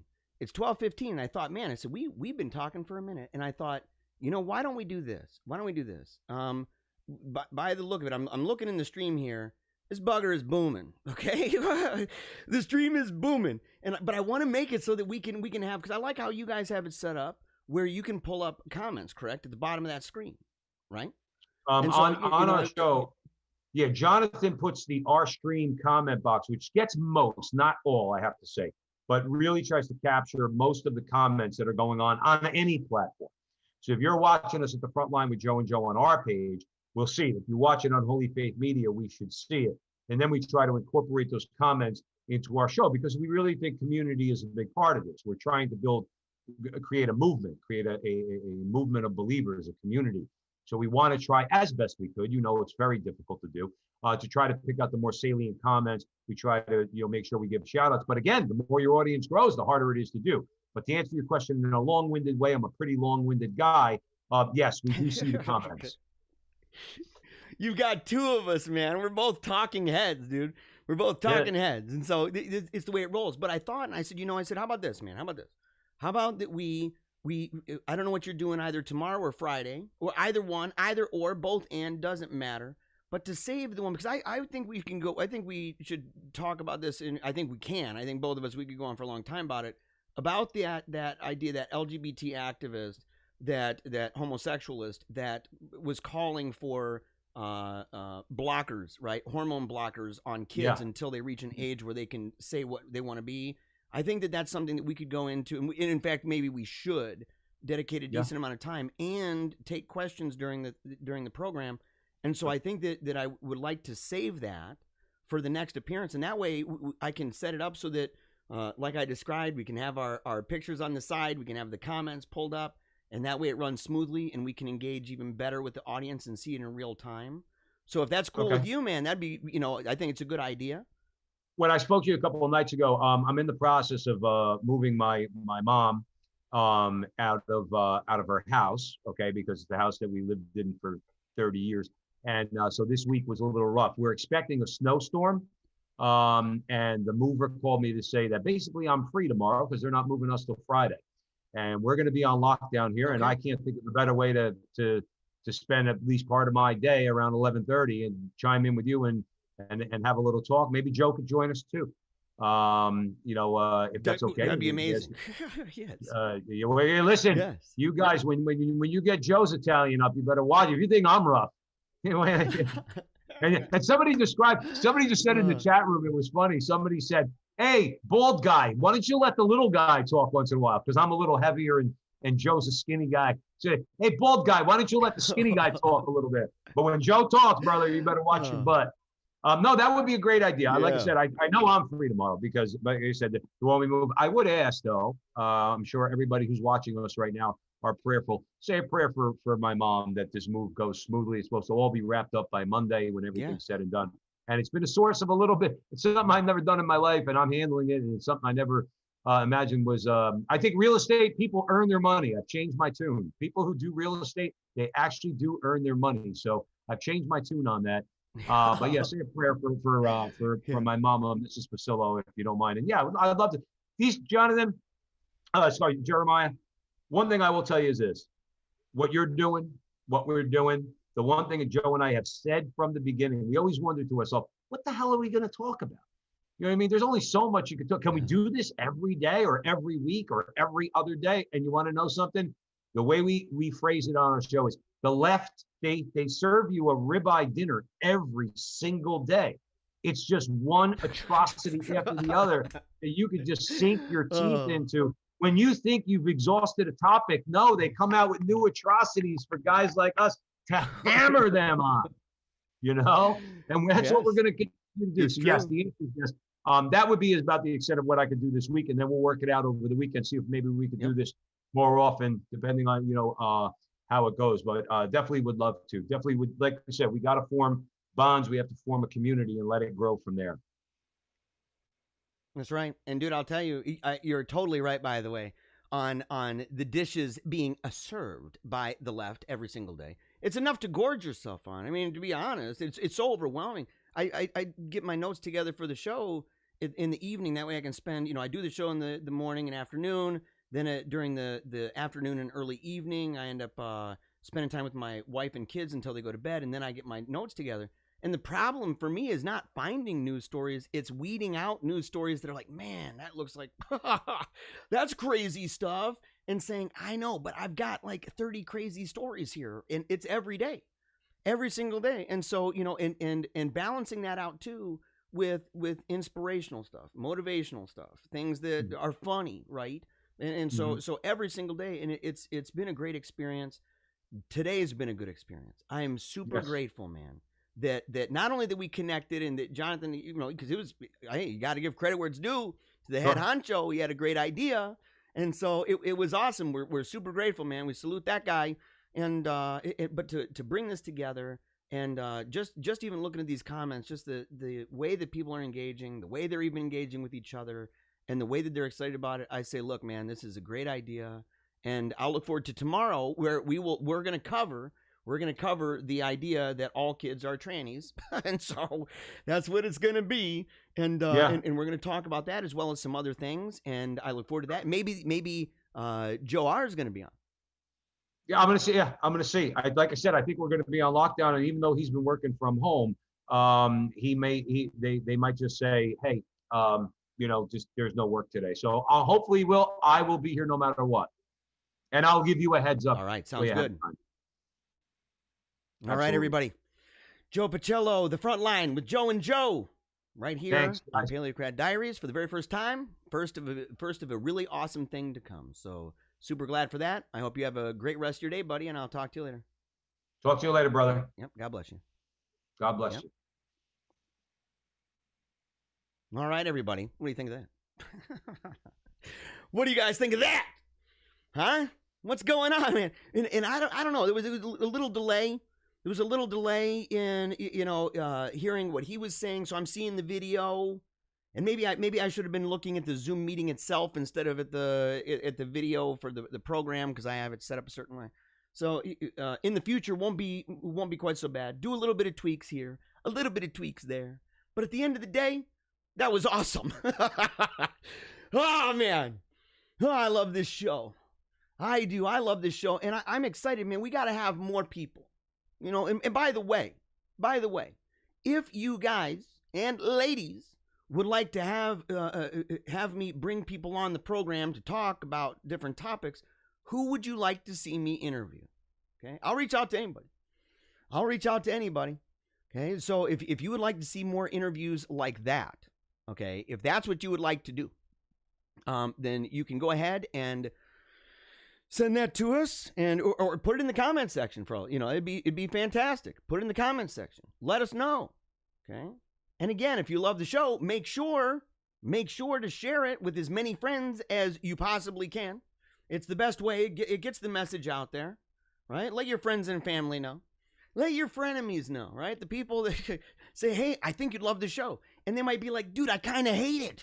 I'm kind of mad. Why would you send it to me? And then they keep watching. They're like, I just can't stop watching it. Because you know what the truth is? Sometimes people hate to love me, and sometimes people love to hate me. But either way, they just keep tuning in. And so you got to make sure. Send it to all of your friends. It's always going to be a good time. And I'd love to bring in a whole bunch of new people. Whole bunch of individuals that we've never interviewed before. And I can say that because we've basically had two people. We had Maya Hahn, and we had Joe from Joe and Joe. Bald Joe, Joe P. Yep. So very, very, very excited about that. Again, thank you so much, and make sure to share that. Now, here's the thing, guys. Here is the thing with this, okay? We are going to have to do this. You got to get your glasses ready, because I don't think, did we ever even do the Wolfpack song? I don't think we ever did the Wolfpack song. we were going into it, man. We were talking funny stories, and then we got talking. I thought it was only going to be about 15, 20 minutes talking with Joe. It ended up being much longer than that. And by the way, I'm grateful for that. I hope you are too, by the way. I hope you are grateful for that. And I'm grateful, by the way, for Night Shift saying Jeremiah's channel is just great, guys. I love it, man. Yes, love you, buddy. Love you. Barbara asked, is this a regular merger? No.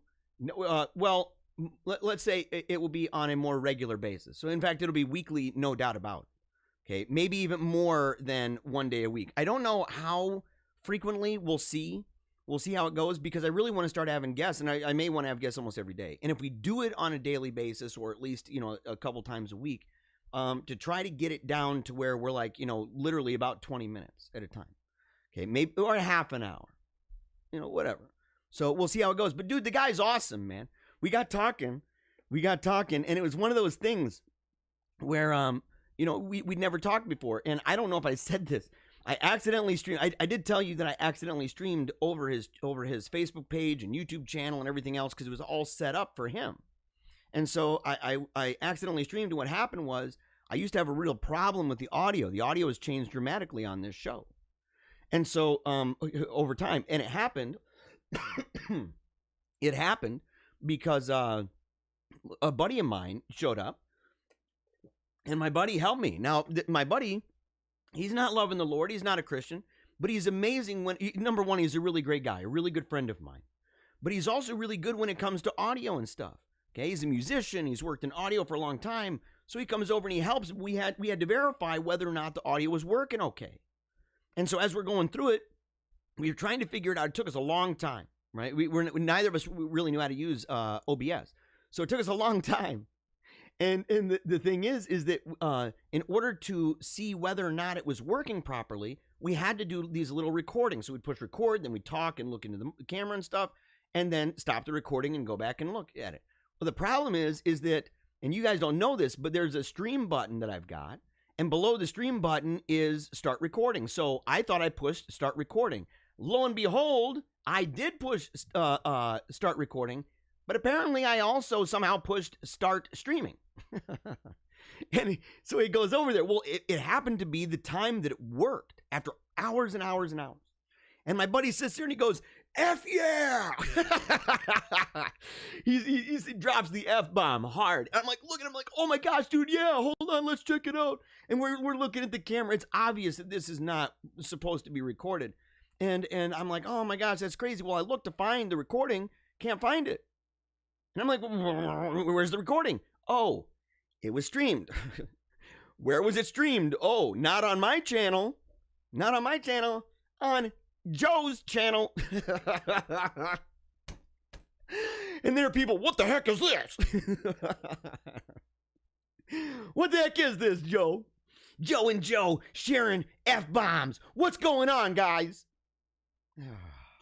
I felt badly. Seriously, that's the first time I ever reached out to him. And I had to. I'd say, look, because I couldn't delete it. Because it's on his channel. So he had to go in and he had to delete that, which meant I had to reach out to him. And it was on a whole bunch of different platforms, by the way. It's like 20 different 20 different channels, man. 20 different channels. Okay, guys. Okay. Last thing before the Wolfpack song, right here. Liberalism is really piecemeal socialism.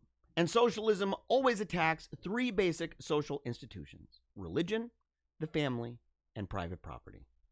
Religion, because it offers a rival authority to the state. I would also add to that remedy. The family, because it means a rival loyalty to the state. And property, because it means material independence of the state. Joseph Soberin Jr., yes. So it was one of those things that I was thinking of during the discussion right at the tail end of that. Okay, we're going to go to comments here in a moment. But before we do, you better raise that glass high, guys, because we are going to do the Wolfpack song right now. Oh, what an amazing day. Yeah. 12:30 right now. We're going to rock it out. We're going to push hard every single day, giving everything we got, rejoicing that we are alive, and we're a wolf.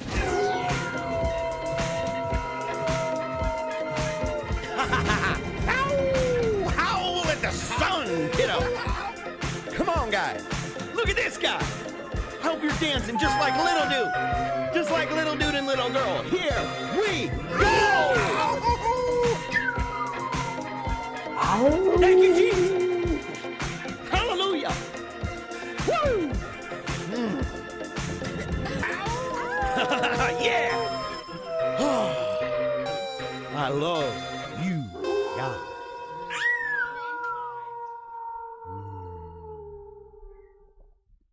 Super grateful for all of you. Let's see here. All right, so where is this, man? Where is this on the big scheme of things? Where is it on the big scheme of things, man? I might be way up high here on this. Way up high. Barbara says she watches on Facebook. And by the way, no matter where you are, if you're commenting, I got to get off this one, man.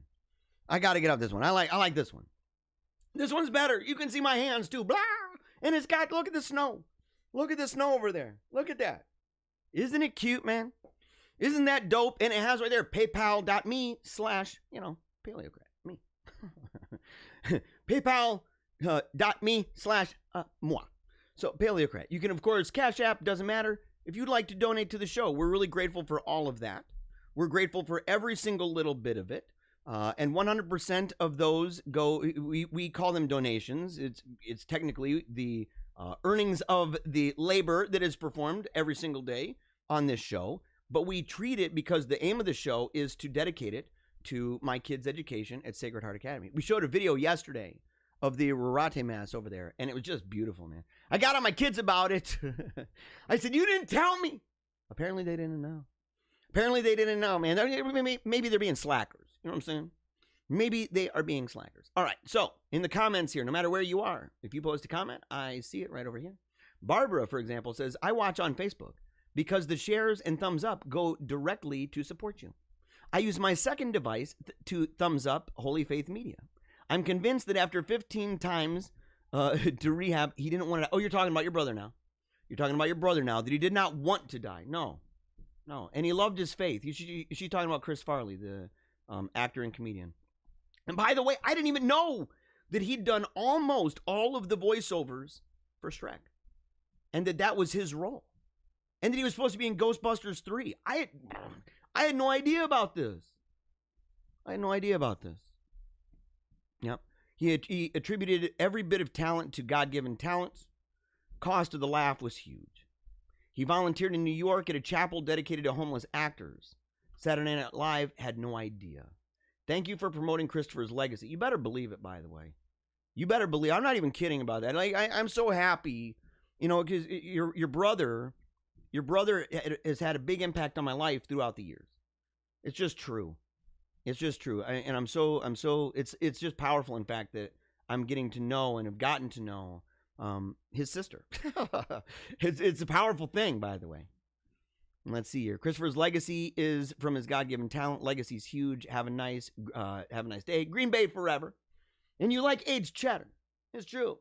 Although I kind of like the Vermont cheddar cheese. I'm not going to lie. I like the sharpest cheese you can get. The sharpest cheese. And you say the greatest quarterback ever is Bart Starr. That's what I meant. Yeah, Bart Starr, not Greasy. Greasy was Miami. Am I correct about that, or was he also? I don't think he was also over at Green Bay. Maybe I'm wrong about that. The Land O'Lakes statement caused the corruption of Catholic universities and in turn brought corruption into U.S. culture by corrupting new generation of graduates. That's Zach over there. Bald Eagle says Bart Starr. Yeah. Benjamin Wood says not a huge Packer fan, but Brett Favre was by far the best. Well, I figured, man, when you talk about Green Bay, so so where you stand on that, Ben? Where you stand on that, then? Do you just not like? Are you not a football guy, or you just think the Green Bay Packers are like, well, whatever? What do you think about that? Yeah, and he says, oh, by the way, Munster or Parmesan. Hey, I'm down. I'm down with both of those. And I have been told, Bald Eagle wings have been clipped. Eagle break silence. Peace out, brother. Here's the thing, man. I've gotten to know a lot of people that are like, yeah, I'm not on Facebook anymore. My channel's been taken down. And I'm thinking, I don't understand. Like, I thought I said some pretty crazy junk. And I'm never taken down. And I'm glad. Look, I ain't complaining about that. I don't want to be taken down.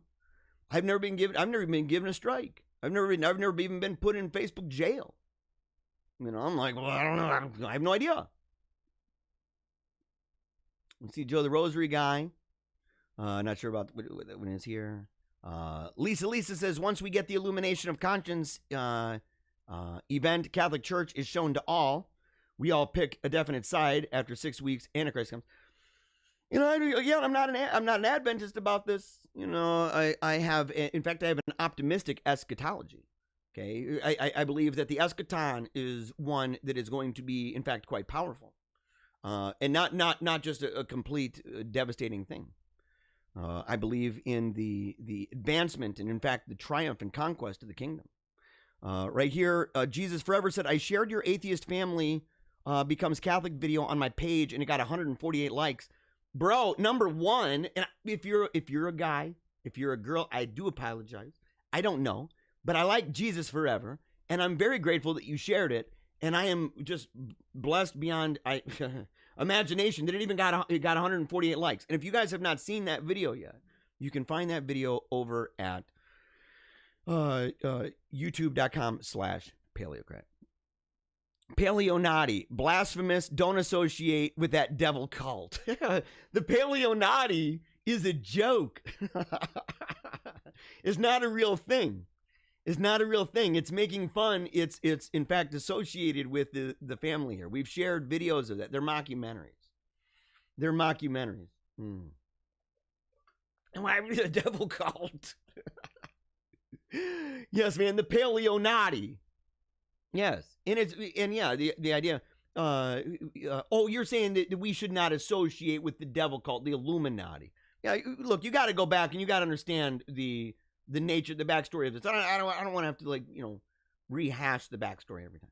We've talked about it, about the backstory of this, about the mockumentaries that are involved, the accusations that people have made against me over the years from Protestants and from Catholics, okay, from both sides of that, even from Sedevacantists, there's been all sorts of stuff talking about me, saying that I'm part of the New World Order, that I was part of this big long conspiracy, this long con, where my parents were colluding with the Catholic Church, which if you even knew my family, it'd be the dumbest thing you've ever heard. But that they were colluding with the Catholic Church to pretend to raise me as a Protestant so I would become a Catholic. And that in doing so, the people who followed my Zanga page and YouTube channel would be like, dang, okay, I'm going to become Catholic now. And that's the way that worked. And that it was a long con. And then my parents apparently would just even continue with the idea that they aren't Catholic. I don't know how that played into the story. But that remained true the entire time. So there have been people who've said really crazy things about me. Sedevacantist said I was a Freemason. That's one of the stupidest things, which is the reason for later on. You go back and you timestamp stuff and you say, any of the things that some of even the really weird folks go, oh man, why do you have any symbolism like this? Why do you use the phrase Paleonati? Go back and look and say which one came first, when Sedevacantist started calling him that, or when and he was making fun of it, or is it something that they were digging deep and found a bunch of symbolism? Because that's just fake. That's just fake news. And yes, the Illuminati is satanic. And as an organization, by the way, no longer existing. Okay, it's fleshed out into different organizations, but the Illuminati was an actual thing. The idea, though, is the ideas that underpinned that entity, those things still exist. In fact, a lot of the way that the deep state operates, a lot of the way that the global order operates, is entirely out of the playbook. Let's see here. No, yeah. I'm referring to the cult that starts with an I and not the. Yeah, I got you, man. I got you. Lisa says Alex Jones is a sleeper for the Illuminati. Means he's a poser. So is Joe Rogan. Those two both got into an argument one time about who's really CIA.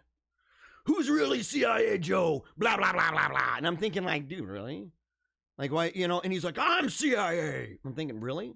Are you?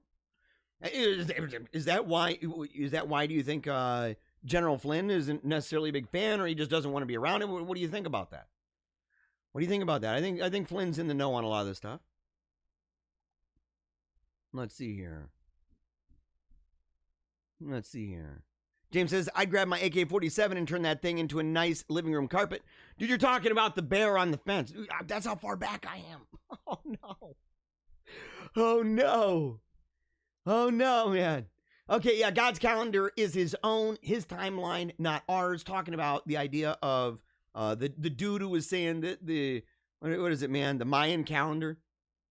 He's like, the Mayan elders, they were wrong about this, but they changed it and they retweaked it. I'm like, okay, Harold Camping. Oh my gosh, man. Let's see here. Bishop Barron tweeted that it's the lady's job, not his job, to sanctify the public space. By the way, I don't even entirely disagree with him on that. I believe in these vocations. I believe in the lay apostolate. I believe that it's not that it's completely separate, right? That it's not completely separate, because it would be a proximate cause and an ultimate, right? So he's in the chain of proximate causes. So the ultimate cause, of course, would be the grace through the sacraments. Those sacraments being dispensed proximately by the priest, right? and then to the people, to the laity, and the laity would be going out and performing their vocation as it would be a kind of liturgy, okay? And that they do that with all of their best every single day in various public spaces. So the influence of them proximately would be that, but it's not as strict of a divide, right, between like who's allowed in the sanctuary to touch sacred objects and who's not. It's not as strict of a divide about that, but at the same time, there is a division of that, and it's one of those things, in fact, we should be grateful for, even because it would place a greater burden on us. But they need to be doing their job, and in their job, it would be helping. In fact, dramatically, which is why even Vatican II talks about your lay apostolate being tethered to the diocese, right? Or at least authorized and by your parish and diocese and stuff, that you're not overlapping and doing these things, because there's still a hierarchical dynamic to it. And it's just the way that is. It's part of our moral foundations. Let's see here. Okay. Oh yeah. Okay. Now I'm down here. Okay. Now I'm down here. A lot of you, by the way, I'm really grateful, man. You guys are awesome, and it's why I wished he was able to see it in real time. We got to make it so that he can see it in real time, because when we had Joe on the show, sitting there, I'm seeing these comments, man. You guys are great. It was a lot of stuff to think about, and I'm like, I can bring up some of this, but I wanted him to be able to see how we respond to people who come on this show. I want him to see the wolf pack, right? I want him to see firsthand the way that we treat those who come in, right? Fellow members. He's an honorary, man. He's an honorary member. He's an honorary member of that. Let's see here. Let's see. I'm going to skip over some of the stuff to do. Okay. Let's see. Getting down here. And then we're going to go on to some serious stories, guys. I'm not going to let you down, believe me. Not going to let you down. Okay, we're going to have to keep working hard on that. Okay, let's see. Holy Faith Media, I think you're referring to bubble comments. It can happen. I'll show you how. Dude, I am so happy you are on the ball, bro. I am so happy that you are on the ball, dude. We're going to make it happen. We're going to have these bubble comments, guys. So we'll be talking and then it'll just pop up at the bottom. We're going to have the bubble comments. That way people can see what's up. It's going to be awesome, man. I got to figure out, too, how to do it where if we have 3 or even 4 guests, the layout on the page. I may have to take out the title at the top. It's pretty big anyway. I really want to make it so that we see more of the people and less of the words and stuff, even at the top of the screen. So we'll figure it out, okay? We shall figure that out. Let's see. Benjamin says, the so-called deep church, yes, it's run by the effeminate communists who've infiltrated the true church. See the parable of the wheat and the tares for some insight. By the way, have you guys read the book Infiltrated? Have you read that book? I have not. I know a lot about the topic, and I've studied it for a long time. I'd still like to see the book. I'd still like to read the book. Let's see here. And by the way, thank you, Shirley. Yes, pray for Joe's mom that everything would go smoothly during this time. She's moving. We're really grateful, Shirley, in the name of Jesus, Father. Let everything go as smoothly as possible for Joe's mom. And I hope that when people ask for you to pray for them on the show, that's something that you really take serious. You take it seriously. And that you take just even a little bit of time out of your day to lift that person up in prayer. And just allow that name to come off that, howl that name to heaven. Howl it to heaven. Okay? Let's see. Yeah, Brian says, we're forming a united front against the evil in our lands. Totally true. Totally true. It's what we're doing. Totally true. Let's see here. James says, we need a full-blown inquisition and crusade. I'm actually coming to the place that I believe that. I'm not even kidding, by the way. And we need to be careful, because I think that, we don't take another lesson from the weeds and the tares.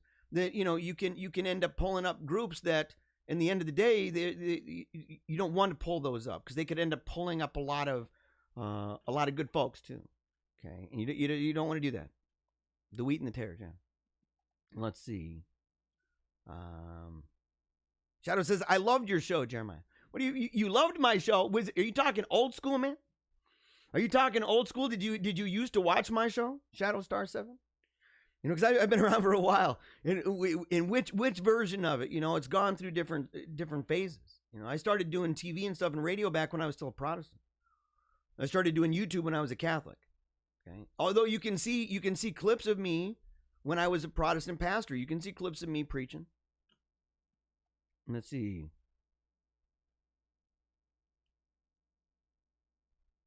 Yeah, I talk about people with E. Michael Jones. You know, it's risky business, man.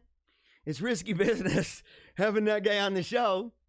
You know, it's let's see here.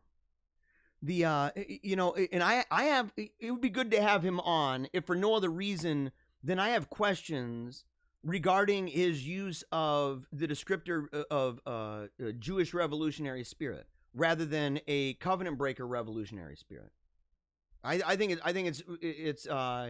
even in his model, I think it's a covenant breaker spirit. I think it predates and is far beyond the influence even of some of the most heinous Zionists in human history. And so I don't, and Talmudists and stuff like that. So I don't really know. I'd be interested to hear his response. He's a genius. He's a brilliant guy. Could run circles. I'm not saying that he couldn't just run circles around me. It's fascinating and fun to listen to him. At the same time, I kind of have some questions and so it might be a good idea. I can reach out to some folks. In fact, almost every other show that I'm surrounded by, or even that I'm involved with, they've interviewed the guy. You know, and so it's probably going to be one of those things. Night Shift says that I'm nuts. Wow. Yeah, dude, I am. It's one of those things. People are like, dude, are you really this crazy? And I'm like, well, okay. In real life, when I'm not on the show, not looking in a camera, having a microphone, I'm not entirely this way, but it's like if you took the way I really am and you just cranked it up to, 11,000. You crank that up to 11,000 and you've got me. Okay. You've got this. Yeah, man. Wow. Crazy for Jesus, man. Definitely 100%. Yeah, based kids. I knew Trump was a Satanist the moment he pretended actors were going to Mars. I cannot believe how gullible people are. We're going to disagree on that, MG42 pillbox. We're going to disagree on whether he's a Satanist. Okay. We're going to disagree on that. You want to make the claim he's old money, maybe, but that's kind of assuming that he's keenly aware. It's kind of a cartoon version, I think, of what people think that the president actually knows, and the access that even the president has. I mean, otherwise you could easily just go down and say, well, I'm walking in. I'm going to be the sheriff. I'm going to walk on into the Department of Justice. I'm going to grab everything myself. That kind of a thing. There's a serious problem with the deep state. A deep state is a real thing.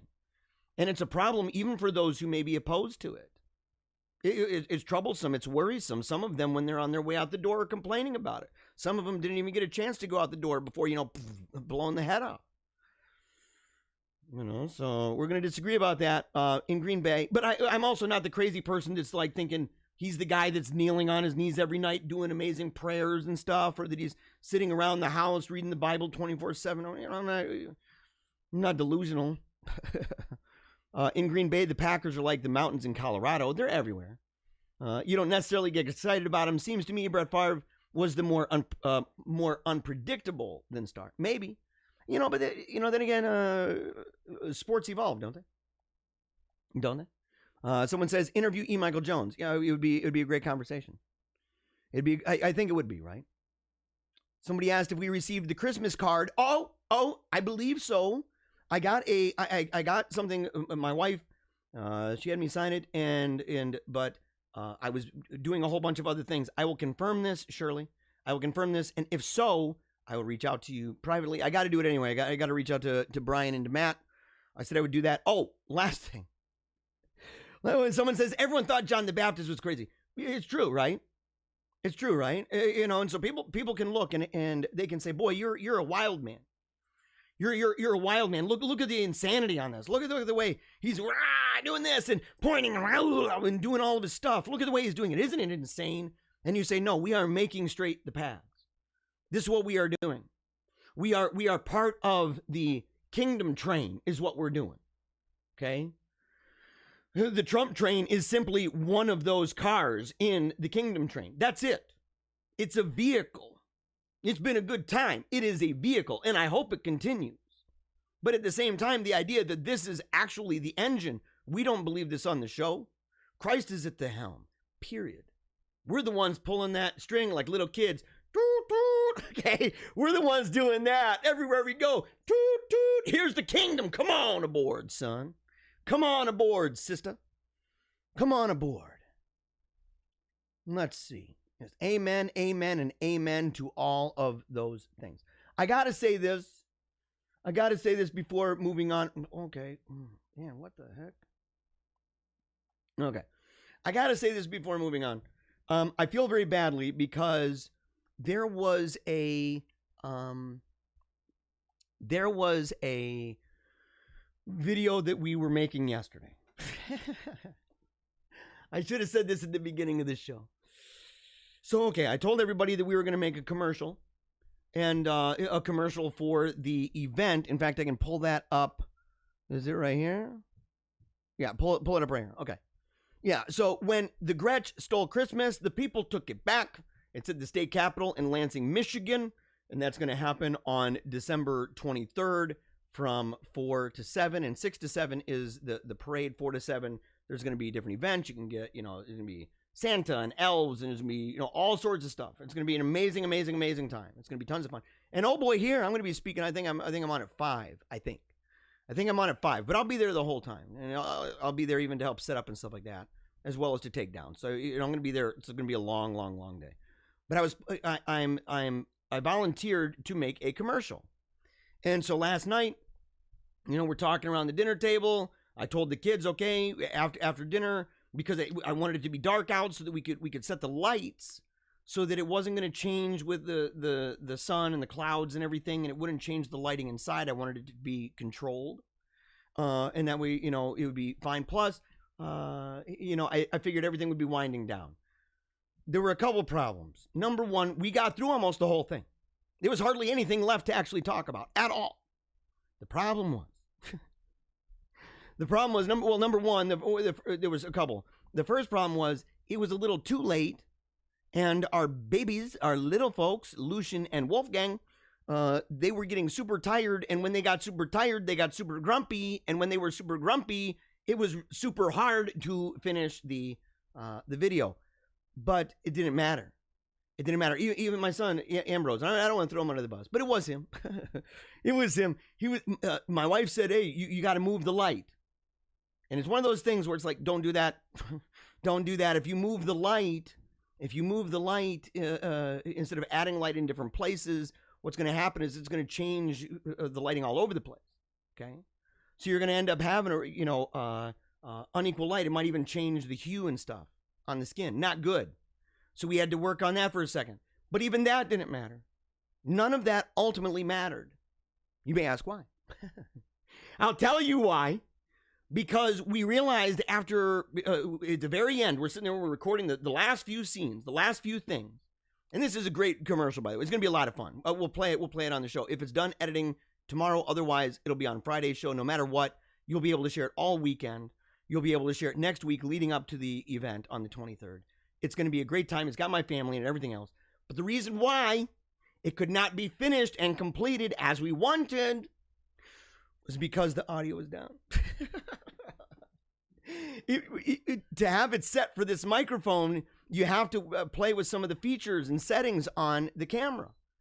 Well, when you unplug this thing, you have to change those features back. Otherwise, you're going to have, the settings will be the same. It doesn't resort back. You have to do it. So we'd been recording the entire time, and we never thought, like we'd done it with the lighting, we'd done everything else, but the sound. And so Ailey's like listening really closely. She's like, I think I can hear it. Hold on. Let me put in headphones. And I'm like, no. If we can't hear anything, and you could hear it super, super slightly. She tried changing it, mixing it up, building it back up. Didn't work. And so at the end of the day, we'd worked for about an hour and 15 minutes or so on this commercial.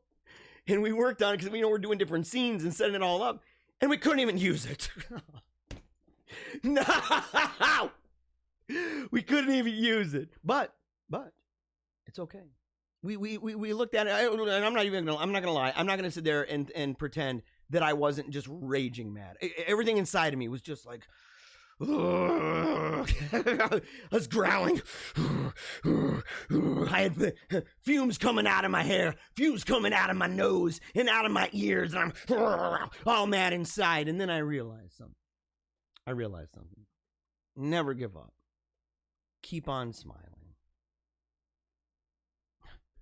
Never give up. Keep on smiling. And it hit me hard. And I said, okay, let's look at this like a dress rehearsal. We went through it all. We did it. Now we know tomorrow what we're going to do. And I said, look, and they were kind of upset. They're like, oh, we got to do it again tomorrow. And I'm like, well, come on, give me a break. Number one, you were having fun. They were probably just as upset as I was that it just didn't get done. And I said, but more than that, now we know everything we're doing. Boom, boom, boom, boom, boom.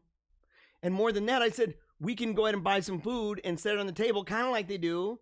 You know, my kids were part of a cast for a kind of a documentary about Father Strico over at the Acton Institute. And when they went, you know, it was food laid out and everything, and it was a whole bunch of fun. It gets you excited to be there, get you pumped up. And I said, we can do that. We can create that here. And so we did, or we're doing it today. We're doing it today. So it's gonna be a whole bunch of fun. Okay. But that's why there's no commercial. That's why. So, but now we're going to be able to do it quickly. We're going to be able to get it done. We know who's got to say what. We're going to put together all of the lines. So rather than telling them what to do, they're going to be able to have a piece of paper and they'll be able to look at those lines, and it's going to be a really great time. So it's going to be a whole bunch of fun. Oh boy. Okay. Let's see here. Over at theloop.ca, Lizzo sounds off after getting dragged online for her juice cleanse. She still feels good as heck, right? She feels good as heck. And, you know, here's a little bit of a problem. And there's a lot of really unfortunate things going on here. Lizzo is clapping back, okay? After the Truth Hurts singer posted videos to social media revealing that she'd recently completed a smoothie detox, some fans accused her of buying into diet culture and no longer being the body positivity stand they expected her to be. And Lizzo was not there for it one little bit. Now, here's the crazy thing about it, is that they're actually right. Because if you buy into the idea of smoothie detoxes, you are buying into the idea, you would say, well, why do you believe that does anything good for you? Compared to what you normally do? Like, if you're not going to go ahead and eat, you know, a double quarter pounder or a Baconator with you know, massive box of fries or onion rings and slurp down some slurm. If you're not, you know, if you don't believe, what's the difference between that? The moment you get into that discussion is the moment that you start actually talking the language of health. And you start talking the language of maybe you shouldn't be so gross. Maybe you shouldn't be so unhealthy. Maybe you shouldn't be that way. It's very unhealthy for you. Have you never seen what happens to kidneys and livers and hearts, man, when you're, you know, hyper obese and crap? And she's like, well, I'm not having it one bit. I'm not buying into diet culture. Yes, you are, actually. A little easy. So I did the 10-day smoothie detox. And as you know, I would normally be so afraid and ashamed to post things like that. Why would you be afraid, by the way, to do that? I ate some smoothies. Oh, no. What? What? You're not shoving macaroni and cheese in your mouth? You're not doing that? You're sipping on a smoothie? Oh, crap. What are people going to think of me? Well, they might be thinking exactly what they thought, that maybe you're trying to get yourself, you know, not so unhealthy. Isn't that legit? I mean, what do you guys think about that? I feel like as a big girl, you know, she's ashamed to post it online because she feels like as a big girl, people just expect if you're doing something for health, you're doing it like a dramatic weight loss. Well, maybe that's what they hope because they like you. They like you for who you are, but they think that you would be even better and maybe live longer. And statistically, it's just true. If you weren't, you know, that big and stuff. That's not rude. That's actually caring about you. Thing is, she said, and that's not the case. She said that November was full of stress, drinking, and spicy food. As a result, her stomach was feeling off. And she wanted to reverse those effects. Look, she's already buying into the idea. If people even accept that, the moment that they say that your belly is off because of stress and drinking and spicy food, if you believe that sort of thing, you are at least in the world and in the realm of having a serious discussion about how do we know what's good for you? How do we know what's bad? What are the possible effects? And what can you do to change it? Should you? As a result, her stomach was feeling off. She wanted to reverse it. So she did the detox from J.J. Smith, the best-selling New York Times author who promotes fast weight loss. She sipped substantial green smoothies, chugged something called beauty water, and snacked on apples with peanut butter, nuts, and cucumbers dipped in apple cider vinegar. Well, I don't know, man, about that. She also took unidentified detox pills and wrote a disclaimer that she was practicing safe detox methods with a nutritionist. There we go again. I mean, you know, you're at that place again. No nutritionist in their right mind is going to be like, oh, girl, yeah, you should do a smoothie because, you know, maybe you put some crazy junk in your body and you're not feeling too good, but don't worry about being hyper obese. That doesn't have any effect. That's stupid. And people were mad. People were mad. Lizzo doesn't know, like take this person, by the way, Stephanie Yabawa. Lizzie doesn't know us. Oh, yeah, okay, hold on, sorry about that.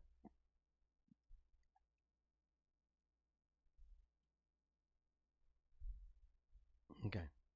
Yeah, my Zoom went up. I don't know if you guys saw that or not. It popped up on my screen, said Zoom went up. It was inactive for 40 minutes.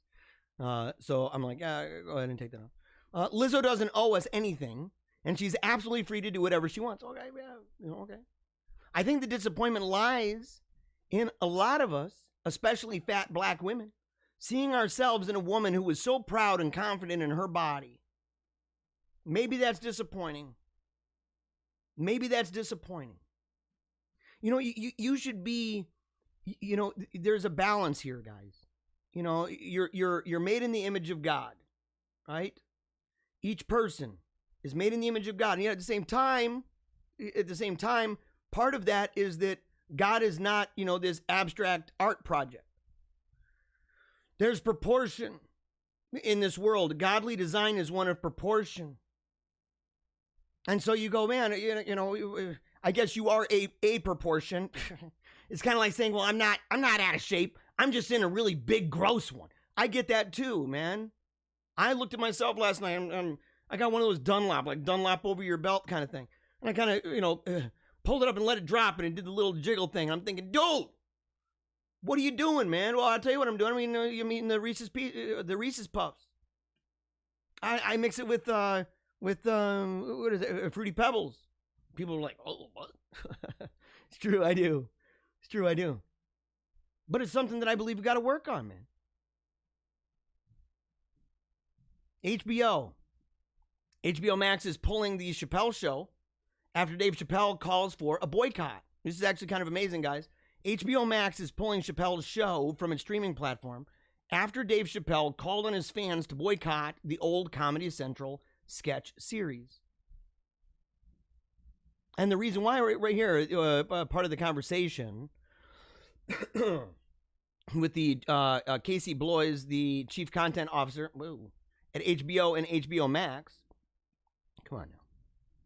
Made the announcement during a keynote conversation during Variety's virtual FYC Fest. He said, we had a conversation with Dave. I won't get into it, but it's very clear that it's a very unique and special and emotional issue he's got. So at the end of the year, at the end of this year, December 31st, we are going to honor his request and take the show down. Part of it is that, you know, really what it is he would like to get paid. He's not getting paid. There's all sorts of problems with this. He went public with his beef against Viacom CBS, which owns Comedy Central, in an Instagram post which he claimed that he doesn't receive any additional money for the work he did on the series, even though Hollywood media companies continue to profit off of it. It's remarkable. You know, we'll talk about that one tomorrow. Talk about that one tomorrow. So I would say it's a good thing, by the way. You should be paid for your work. You should be paid for your work, man. And let's see here. Hold on. Let's see here. Okay. So right here, Church Militant. Cardinal Burke, American future is threatened by David Nussbaum. Talking about, I guess, Cardinal Burke did a homily at Mass on Saturday, according to Alpha News, at the Shrine of Our Lady of Guadalupe in La Crosse, Wisconsin. Saturday was the feast of Our Lady of Guadalupe, the patroness of the Americas. Okay, yeah, wow. Here we go. The Cardinal also spoke about COVID-19, saying that there's this kind of mystery, quote, mysterious Wuhan virus, about whose nature and prevention the mass media daily give us conflicting information. This is not, by the way, it's interesting because some people could say, well, that's misinformation. Not what he's saying, but misinformation from the media. On the other hand, it ought to be, number one, accepted that it's going to be very confusing because the origins of this thing, okay, the nature of this thing, the prevention of all of these things, those have been mysterious. The prevention of this thing and the treatment of this thing, as well as the social ramification of this thing, have been obscured in many ways by many different parties and has been going on for nearly a year. In fact, if we're honest about it, it's been going on for over a year insofar as China is concerned. And so you're going to end up inevitably getting that. You're going to get different takes on this. You're going to get, and the problem isn't that you're getting different takes. The problem is that big tech and big media have made it such that certain takes cannot be talked about. That's the problem. It's not freedom, it's censorship. The Cardinal also spoke saying that what is clear, however, is that it has been used by certain forces, inimical to families and to the freedom of nations, to advance an evil agenda. And again, this is another one of those things people could say, oh, you're saying that it's completely made up. No, I've never said that, by the way. I have never said that, by the way. I went on Meaning of Catholic and I was talking about the reality of this and saying that we need to be cautious about what we say. I would rather fall on the side of having, what would it be, a false, what is it, false positive or false negative, where saying, oh, there's no problem, it's nothing, and finding out that it is, or saying it's problematic, but we don't know to what extent. We need to take time to be able to analyze this, to understand the global nature of it, to compare different ways of analyzing the matter with rival views and rival models on how to deal with it. And after that period of time, determine to what seriousness. But I would rather default on the side of believing that it was serious, not frantically. I wasn't wearing garbage bags outside. I wasn't wearing garbage bags like those weirdos at the beginning of the show. These forces, he warned us, tells us that we are now the subjects of the so-called Great Reset, the new normal, which is dictated to us by their manipulation of citizens and nations through ignorance and fear. Totally 100%, by the way. Totally 100%. He's right. He's totally right. You sit there and you're like, whether or not the pandemic is a plandemic, or whether it's anything like that, or whether it's like, well, this is entirely fake, it's not real, there's no way anybody could know anything about the emergence of new viruses, there's no way that they could have any kind of preparations or plans. No matter how you play that, no matter where you stand on it, on any direction, one thing was most certain is that the global powers that be, that meet together, Davos and Bilderberg and all of these big wigs, all of big tech, all of big media, all of big, all of them, these people have bought into this idea of social engineering the world. And this idea, in fact, predates COVID, but understands, just like people can say, well, look at the opportunity. I've heard people say this, who are priests, for example, and this could be a holy way of using the same logic, but doing it in a holy way to say this crisis or this situation affords us to reflect on our priorities, to reflect on what it is that makes us tick, what it is, how serious are we about prayer, or is it really the trappings around us? You'll find out when you're alone. You'll find out maybe when you all of a sudden can't go to church anymore. Whether the reason is right or wrong, that it's forced upon you. You'll find out where your heart is in that matter. That would be saying that this situation affords us an opportunity to do this. It's not saying any idea that it made it up for that. It's the same way. It doesn't necessarily have to be that way for it to make sense of the notion that the global elites are using COVID as a launching pad to say, look, what a great opportunity this is. You know, everything is kind of paused and everything else. All we got to do now is push reset. We can manipulate all this. People are at home. I believe they're doing it for evil reasons. I believe that's the case. But no matter what, it's the idea that they're using it. He went on to say the response that many bishops and priests and of many faithful has manifested a woeful lack of sound catechesis. It's true. It's manifested, guys. It's what I'm talking about. It's manifested. What is it that makes you tick? How well are you catechized? How well do you know what you believe and why you believe it and why you do not believe or do not do what you do not believe or do? So many in the church seem to have no understanding of how Christ continues his saving work in times of plague and other disasters. Again, totally true. Apparently, referencing the Wuhan virus, the lockdowns, the cardinal said, quote, at a time when we need to be close to one another in Christian love, worldly forces would isolate us and have us believe that we are alone and depend upon secular forces, which would make us slaves to their godless and murderous agenda. So let us not be beguiled by the forces of the world and by false prophets. Let us not abandon Christ. Totally true.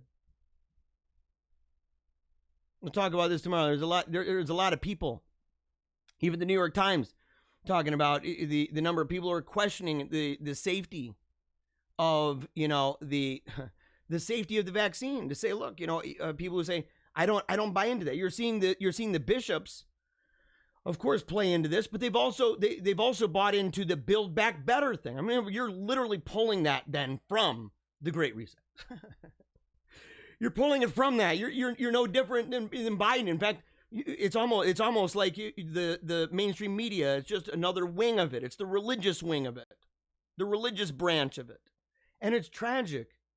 It should not be this way. It should not be this way. I wouldn't want them to be the religious wing of the Republican Party either, by the way, just to be really clear about that.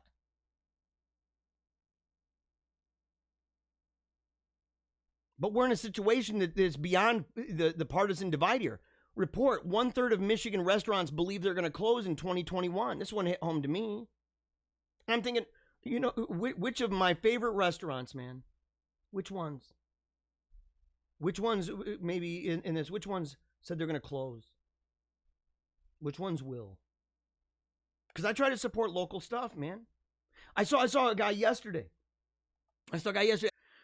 He has people coming in telling him that they got to close down and that he's being fined and it's going to be this crazy amount of money. And they're begging him, get out of here. And one of the people is saying, why are you inside the store? Nobody's even in here except for like 3 or 4 people. Why are you even in here? There's hundreds and hundreds of people over at the Costco, hundreds of people over at the Walmart. What is your freaking problem? Are you going to pay the rent? No. Of course not. And he's like, I'm hearing what you're saying. I'm hearing it. Dude, at that point, it would take everything inside of me not to punch his lights out.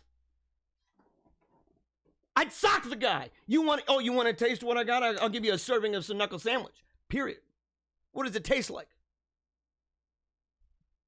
It tastes like self-defense. It tastes like justice. It tastes like what my vocation is, that I put my hands down in something and said, I'm going to work this. It's my dream. It's my passion. And even when I don't want to go to work, what do? I show up. And I do what I got to do because I have to put food on my family's table. You can see right now, people right now who are outside. They are homeless around fires. Those people were not homeless until recently. They had a job. They had a job. It's not, people, there have been studies that have been done that go and do MRIs on large samples of people. That, is it MRIs or CT scans? Talking about people who are homeless, and they see the brain, and they see how this stuff works, and they say so many of these individuals who are on the streets, they're not just normal people who are disobedient, just doing the wrong thing. A significant number of those people on the street have mental issues, and not necessarily from drugs. Many times you can find out and say, look, the signs of this and what this is some, maybe they were dropped as a kid, maybe they were beat. And now what is it? You go and you could do those same exact tests now, and you're gonna find literally millions of people who don't have homes, who are gonna lose their homes. And this guy, he was bringing it up, he said, look, are you gonna pay my rent? Because they're making them pay rent. You're not allowed to open, but you have to pay rent. That is diabolical. That is tyrannical. And what's our recourse, by the way? What can we do? People say vote. I don't even believe that anymore. I don't believe that anymore, at least not by itself. People are like, those are nostalgic people with horse blinders at this point. Just go and vote. It's the democratic process in our country. It's totally legit. No, it's not. I don't believe it. I don't believe it anymore. It's something that we must do. But on the totem pole, it's way down at the bottom. It's way down at the bottom.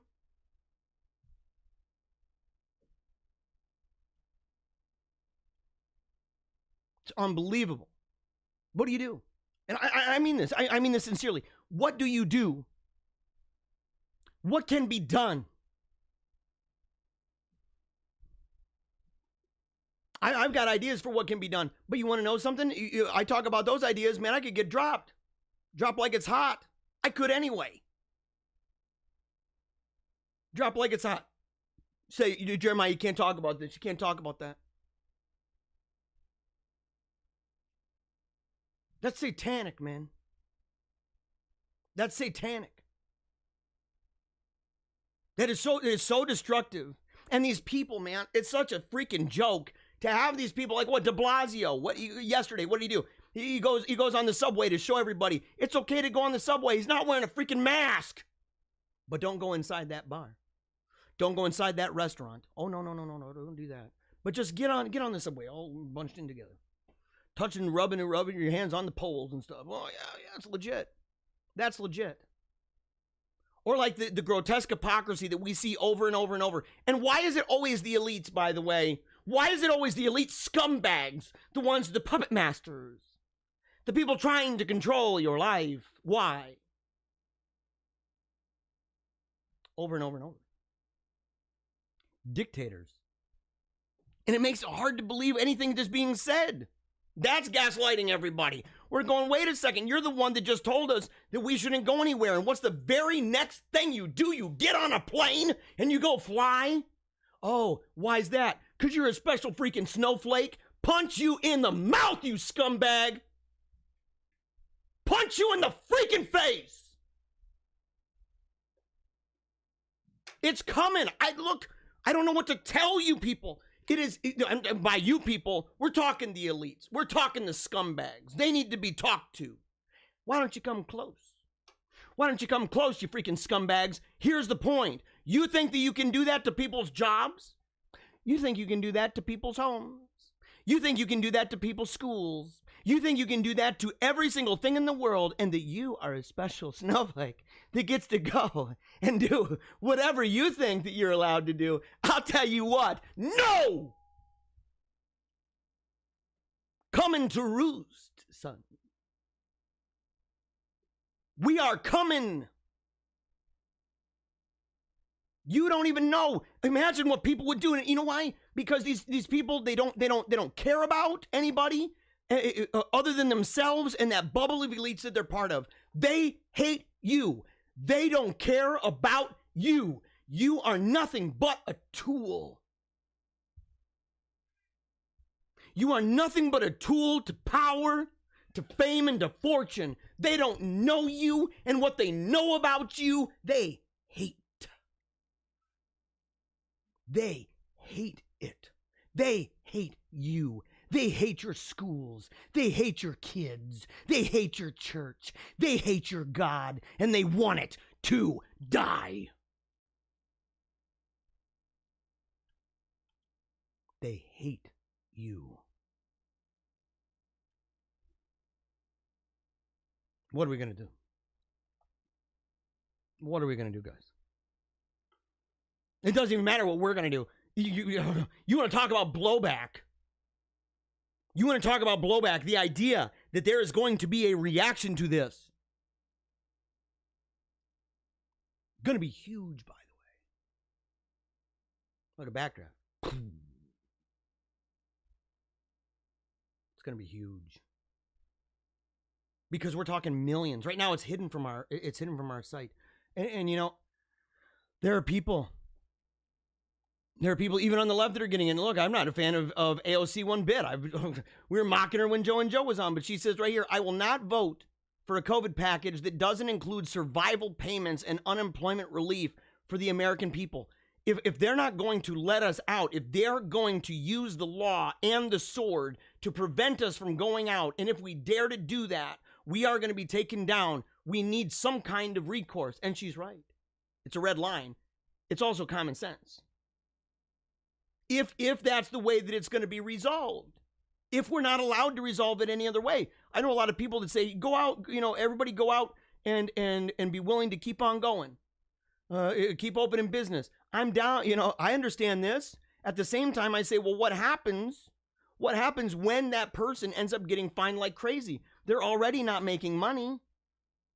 Where are they going to get the money to pay the bills for that? They can't even pay it for their home. And that's why I say we can't just be reactionary. We can't just sit there and say, I'm reacting to every situation. We have to be forward thinking. We have to think steps ahead. That was my complaint with the GOP when I was talking to a lady who was running for representative from my area. And I told her, I said, what's the Republicans doing? What are they doing? Well, we're filing a lawsuit against the governor. Okay, that sounds great. What about the meantime? What do you mean? Well, lawsuits are going to take a long time. They're going to take a lot of money, and you don't know for sure if you're going to win. And even if you do win, you can't necessarily predict what the response is going to be. And in this case, the response was, well, we're going to just do a roundabout, and we're going to make it even worse than before. And what's going to happen then? Well, then you got another lawsuit. And all the while, people are losing their jobs. All the while, people are committing suicide. All the while, alcoholism through the roof. All the while, drug abuse through the roof. Domestic violence through the roof. We were not made for this, by the way. This is a dystopian scheme that thinks, oh, it's okay that everybody's stuck inside their homes. It's the idea of community that matters, not community itself. They couldn't be more wrong. They're wrong all the time. They're wrong all the time, and their answer to each and everything is, we know it's going to be painful, but the truth is, if you just endure the pain, maybe you might kill yourself.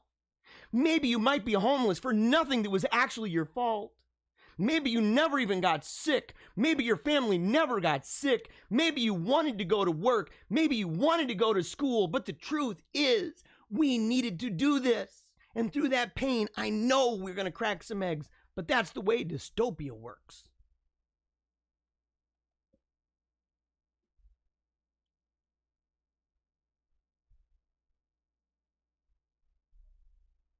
That's the way dystopia works. We see it right here. So now I'm immune, right? No, you can still get it. But do I still have to wear a mask? Yeah. Is the manufacturer liable if I'm harmed? No. So why did I do this? Why did I do this? And by the way, you know what's crazy? Is you might have people, and this is one of those matters where it's going to be divided. There's a lot of people, it doesn't matter, in the scientific community, they like to pride themselves on the idea that they're always being, scientific and stuff. And they're going to sit there and they're going to not want to do this the vaccine either. In fact, what is it, man? 40% of people are like, I don't know about that. You have groups saying, you have news saying, don't be surprised if you see an increase in death. What?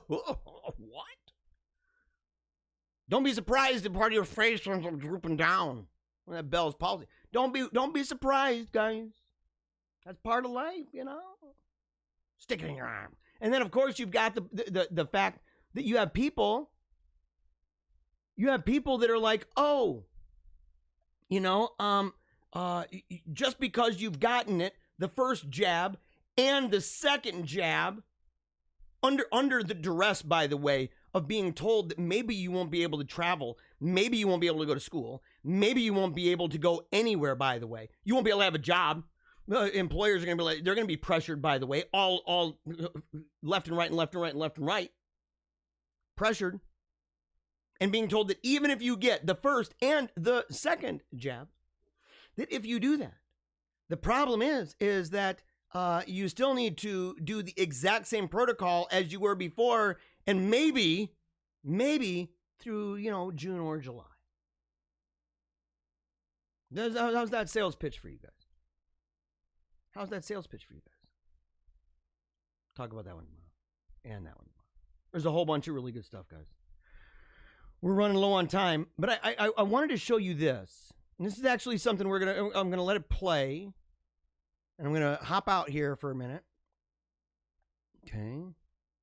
Let's go to the circle real quick. Okay. I'm gonna hop out here for a minute. I want you to just hear this, and when we come back, we're gonna close up the show. And so in about 3 or 4 minutes, so my kids can be ready to come on down. I know that they're home. So I'm excited to see them and to have them down here so you guys can all see them. It's going to be a really good time. I'm really grateful for each and every one of you, by the way. Very, very grateful for each and every one of you. And someone said I froze when I started talking about this. Renee Rodriguez. What are you talking about? I froze. Did I really? I hope not.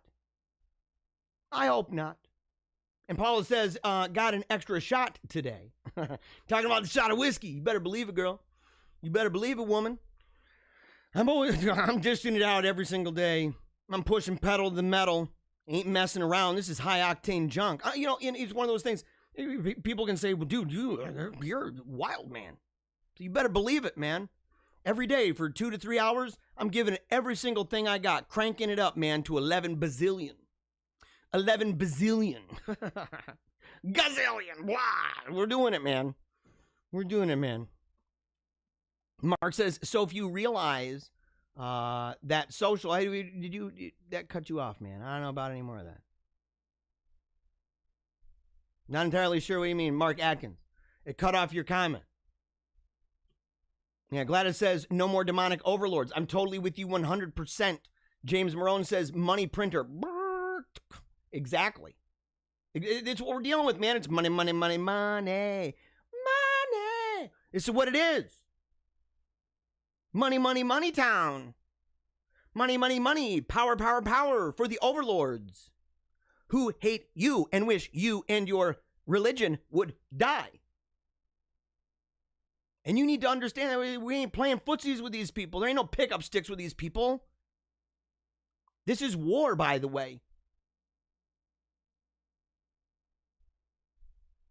Yeah, Mariella says it's an experimental vaccine. It's totally true. They're not even entirely sure. Did you see when Bill Gates was asked the question? By the way, it's amazing that people even listen to this guy. It's amazing that people even listen. He's a psychopath, man. He's a complete lunatic. You can see it even in the way, the economy is going to crash. And he's like, because he knows he's completely separated from that. He's in his own little, fantastical bubble, like the rest of the big tech guys. Like the rest of the great resetters. Those guys ain't giving up their home. They sure as heck ain't moving into mine. How many of you live in a trailer park, man? You think you're going to move into that house? You think they're going to move into the double wide? They want your money. We're not going to have any money anymore. It's all about resources, but we're going to own them all. And you guys, we'll dispense them wisely to you. Super bad. Super, super, super bad. But here we go. I'm going to play this, going to step out for a second, and be right back with the end of the show. Here we go. Is one of psychology's oldest and most popular pieces of research. A volunteer is told that he's taking part in a visual perception test. What he doesn't know is that the other participants are actors, and he's the only person taking part in the real test, which is actually about group conformity. Please begin. The experiment you will be taking part in today involves the perception of line length. Your task will be simply to look at the line here on the left and indicate which of the 3 lines on the right is equal to it in length. So, for example, if you... The actors have been told to match the wrong lines. The volunteer will be monitored to see if he gives the correct answer or if he goes along with the opinion of the group and gives the wrong answer. In the first test, the correct answer is 2. 1. 1. 1.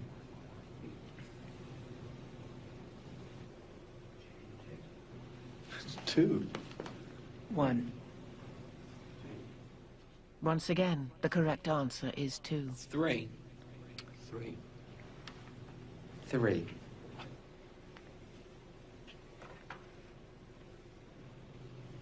3. 3. The Ash experiment has been repeated many times, and the results have been supported again and again. We will conform to the group. Again, we're very social creatures. We're very much aware of what the people around us think. We want to be liked. We don't want to be seen to rock the boat, so we will go along with the group. Even if we don't believe what people are saying, we'll still go along. 1. 1. 1. 1. Group dynamics is one of the most powerful forces in human psychology. 1.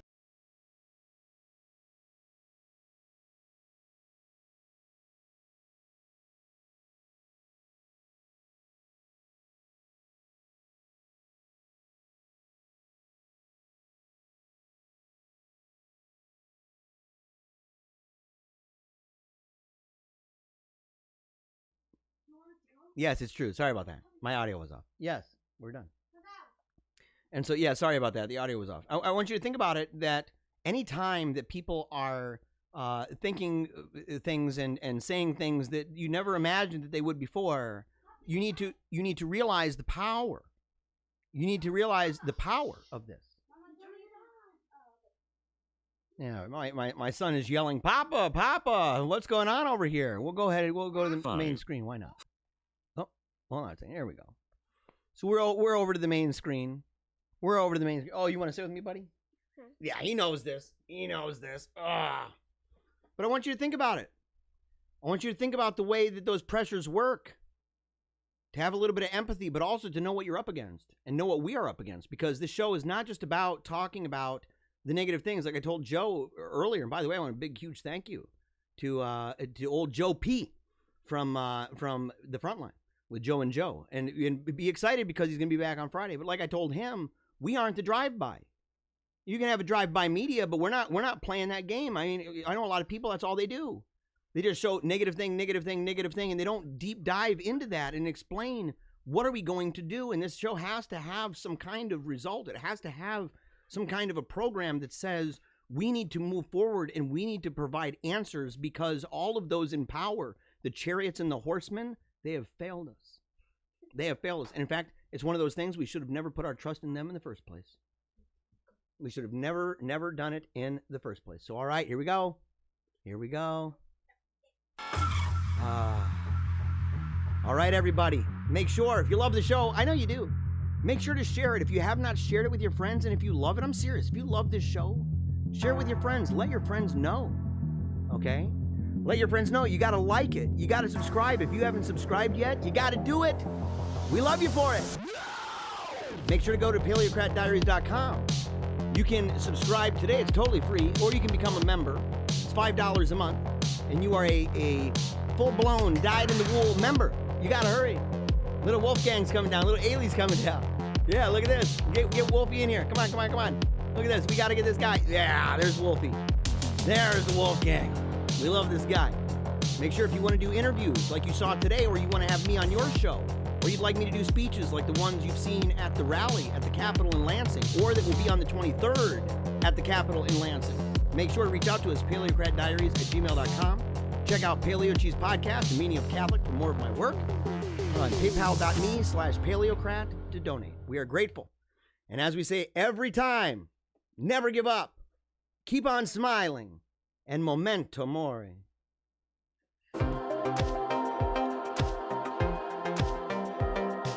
If I don't talk into microphones, I don't make that mad cash. Making all that money. Making that mad loot, right? Mind control.